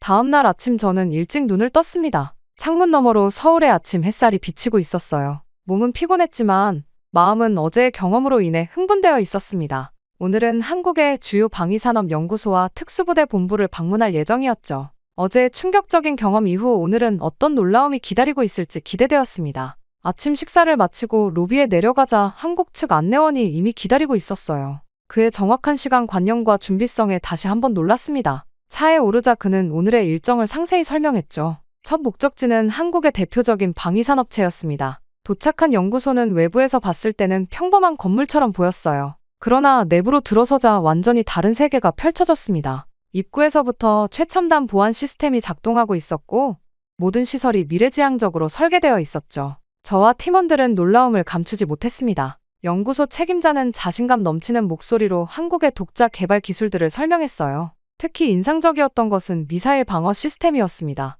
미국의 PAC-3보다 욕격 성공률이 15% 높고 반응 속도는 2배 이상 빠르다는 설명에 저는 믿기지 않았죠. 더욱 놀라운 것은 이 모든 기술이 미국의 도움 없이 독자적으로 개발되었다는 사실이었습니다. 연구소의 한 과학자는 자신의 연구실로 저를 안내했어요. 그곳에는 아직 세상에 공개되지 않은 신형 통신 장비가 있었습니다. 그는 겸손하게 설명했지만 그 기술의 혁신성은 가히 충격적이었죠. 해킹이 불가능한 양자 암호화 기술을 적용한 통신 시스템이었습니다. 미국도 아직 연구 단계에 있는 기술이었어요. 점심시간, 연구소 내 식당에서 식사를 하며 저는 이곳 과학자들과 대화할 기회를 가졌습니다. 그들의 열정과 집중력, 그리고 겸손함에 깊은 인상을 받았어요. 미국인들이 종종 보여주는 거만함은 찾아볼 수 없었고, 오직 연구와 국가 안보에 대한 헌신만이 느껴졌습니다. 오후에는 특수부대 본부로 이동했어요. 차창 밖으로 보이는 한국의 풍경에서 저는 계속해서 새로운 모습을 발견했습니다. 특수부대 훈련장에 도착하자 엄격한 보안 검사를 거쳤죠. 그들의 보안 시스템은 펜타곤보다 더 체계적이고 철저했습니다. 훈련장에서 특수부대원들의 실전 훈련을 참관했어요. 그들의 움직임은 마치 물 흐르듯 자연스러웠지만 동시에 치명적인 정확성을 갖추고 있었습니다. 특히 인상적이었던 것은 그들이 사용하는 전술 장비였죠. 경량화된 방탄복은 미국 특수부대가 사용하는 것보다 30% 가벼우면서도 더 높은 방어력을 제공했습니다. 특수부대장은 훈련이 끝난 후 저를 별도의 방으로 안내했어요. 그곳에서 그들의 실전 작전 영상을 볼 수 있었습니다. 영상 속 작전 성공률은 99%에 달했고 민간인 피해는 전무했죠. 이는 세계 어느 특수부대와 비교해도 최고 수준이었습니다. 마지막으로 방문한 곳은 특수부대 장비실이었어요. 그곳에서 본 무기 시스템은 미국에서도 본 적 없는 첨단 기술이었습니다. 특히 눈에 띈 것은 드론 시스템이었죠. 이 드론은 적의 레이더에 포착되지 않으면서도 정확한 정보 수집이 가능했습니다. 미국의 최신 스텔스 기술보다 한 단계 앞선 기술이었어요.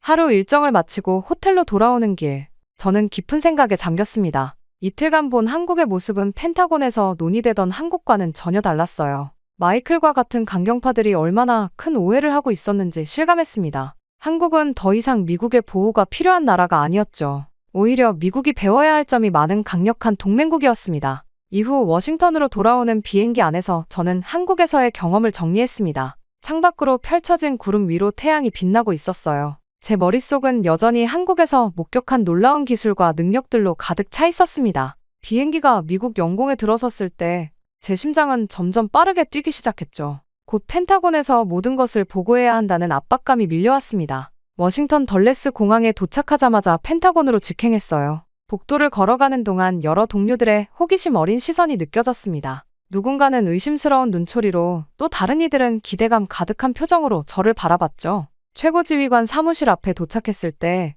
제 손바닥은 땀으로 축축했습니다.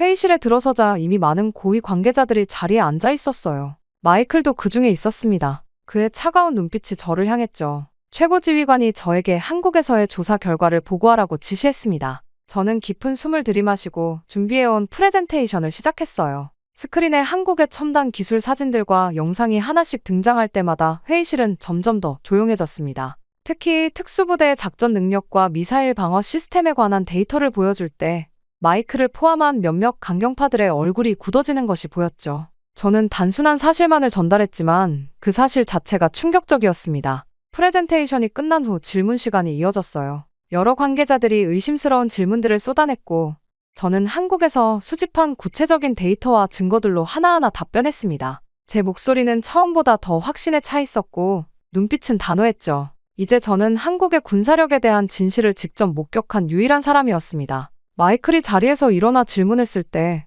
회의실 전체가 긴장했어요. 그는 여전히 한국의 기술이 미국에서 유출된 것이라고 주장했습니다. 저는 침착하게 한국의 기술 개발 과정과 특허 데이터를 보여주며 그의 주장이 근거 없음을 증명했죠. 마이클의 얼굴이 점점 붉어졌지만 더 이상 반박할 논리가 없어 보였습니다. 최고지휘관은 저희 모든 보고를 주의 깊게 듣고 있었어요. 그의 표정에서 점차 변화가 감지되었습니다. 처음의 의구심은 서서히 이해와 수용으로 바뀌어갔죠. 그는 마지막 질문으로 제게 한국과의 관계를 어떻게 재정립해야 하는지 물었습니다. 저는 한국이 더 이상 보호받아야 할 약소국이 아니라 동등한 파트너로 대해야 한다고 강조했어요. 미국의 군사적 우월성에 기반한 낡은 패러다임을 버리고 상호 존중과 협력에 기반한 새로운 동맹 관계를 구축해야 한다고 말했습니다. 이것이 미국 국가 안보에도 더 이로울 것이라고 덧붙였죠.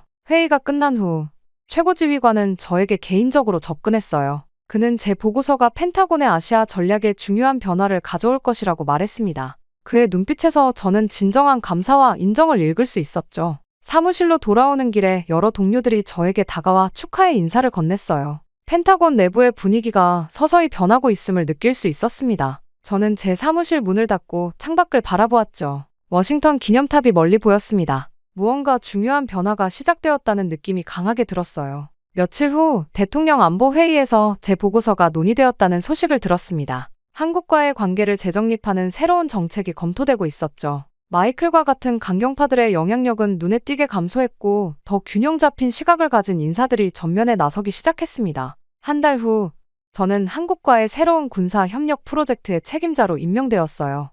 이제 저는 과거의 편견을 깨고 두 나라 사이의 진정한 파트너십을 구축하는 중요한 역할을 맡게 되었습니다. 그렇게 한국과의 협력 프로젝트를 시작한 지 3개월이 지났습니다. 제 사무실 벽면에는 한국 방문 당시의 사진들과 함께 새로운 협력 프로젝트의 성과 그래프가 붙어 있었어요. 아침 일찍 출근해 창문을 열자 워싱턴에 신선한 공기가 들어왔습니다. 오늘은 중요한 날이었죠. 미 의회 국방위원회에서 한국과의 새로운 관계에 대해 증언해야 했습니다. 의회로 향하는 차 안에서 저는 발표 자료를 다시 한번 검토했어요. 심장이 빠르게 뛰었습니다. 오늘의 증언은 단순한 보고가 아니라 미국의 대외 정책 방향을 바꿀 수 있는 중요한 순간이었죠. 운전 중인 경호원의 뒷모습을 바라보며 저는 깊은 숨을 들이마셨습니다. 비공개 청문회장에 들어서자 수많은 의원들과 관계자들이 자리에 앉아 있었습니다. 그 중에는 마이클도 있었어요. 그는 여전히 냉담한 표정이었지만 예전의 적대감은 찾아볼 수 없었습니다. 청문회가 시작되고 저는 발언대에 섰죠. 목이 약간 건조해졌지만 곧 안정을 찾았습니다. 저는 한국에서의 경험과 그 이후 진행된 협력 프로젝트의 성과를 상세히 설명했어요. 특히 한국의 역사와 문화적 배경이 어떻게 그들의 놀라운 기술 발전을 가능하게 했는지 강조했습니다. 한국인들의 교육열과 근면성, 그리고 끊임없는 혁신 정신이 오늘날의 한국을 만들었다고 설명했죠. 의원들은 처음에는 의심스러운 눈빛이었지만 구체적인 데이터와 영상 자료를 통해 그들의 표정이 점차 변해갔습니다. 특히 한국과의 협력으로 개발된 새로운 방어 시스템의 성능과 비용 효율성을 보여줄 때 많은 의원들이 놀라움을 감추지 못했어요. 질의응답 시간에는 날카로운 질문들이 쏟아졌습니다. 일부 의원들은 여전히 미국의 군사적 우월성이 약화될 것을 우려했죠. 저는 차분하게 새로운 협력 모델이 오히려 미국의 안보를 강화할 것이라고 설명했습니다. 동맹국을 약자로 보는 시각에서 벗어나 서로의 강점을 인정하고 보완하는 관계가 미래의 안보 패러다임이라고 강조했어요. 이후 마이클조차도 서서히 변화하는 모습이 보였어요. 어느 날 그가 제 사무실을 찾아왔을 때 그의 눈빛에서 예전의 적대감 대신 새로운 이해의 빛을 발견했습니다. 그도 이제 변화의 필요성을 인정하기 시작한 것이었죠. 창밖으로 보이는 워싱턴의 풍경처럼 미국 내 인식도 서서히 변화하고 있었습니다. 그리고 며칠 뒤 저는 대통령에게 호출을 받게 되었습니다. 대통령 집무실 밖에서 마지막 순간까지 자료를 검토했죠. 오늘은 한미 정상회담의 결과를 담은 새로운 군사협력 협정이 서명되는 날이었어요. 집무실 문 앞에 서 있는 경호원들의 긴장된 표정이 느껴졌습니다. 저는 넥타이를 바로잡고 깊은 숨을 들이마셨죠. 이 순간을 위해 몇 개월 동안 준비해왔습니다. 문이 열리고 저는 집무실로 들어섰어요. 대통령과 국가안보보좌관 그리고 몇몇 고위 관료들이 이미 자리에 앉아 있었습니다. 창문으로 들어오는 햇살이 테이블 위에 놓인 협정문을 비추고 있었죠. 저는 테이블 끝자리에 앉았습니다. 손끝이 미세하게 떨렸지만 마음은 확고했어요. 대통령은 먼저 제 기여에 감사의 뜻을 표했습니다. 그의 목소리에서 진정성이 느껴졌어요. 지난 6개월간의 노력이 마침내 결실을 맺는 순간이었습니다. 새로운 협정은 단순한 군사 동맹을 넘어 기술, 정보, 인력 교류의 전방위적 협력을 담고 있었죠. 무엇보다 중요한 것은 이 협정이 평등한 파트너십에 기반하고 있다는 점이었습니다. 회의가 진행되는 동안 저는 창밖으로 백악관 정원을 바라봤어요. 잘 정돈된 정원처럼 이제 한미 관계도 새롭게 정립되고 있었습니다. 과거에 불균형했던 관계는 역사 속으로 사라지고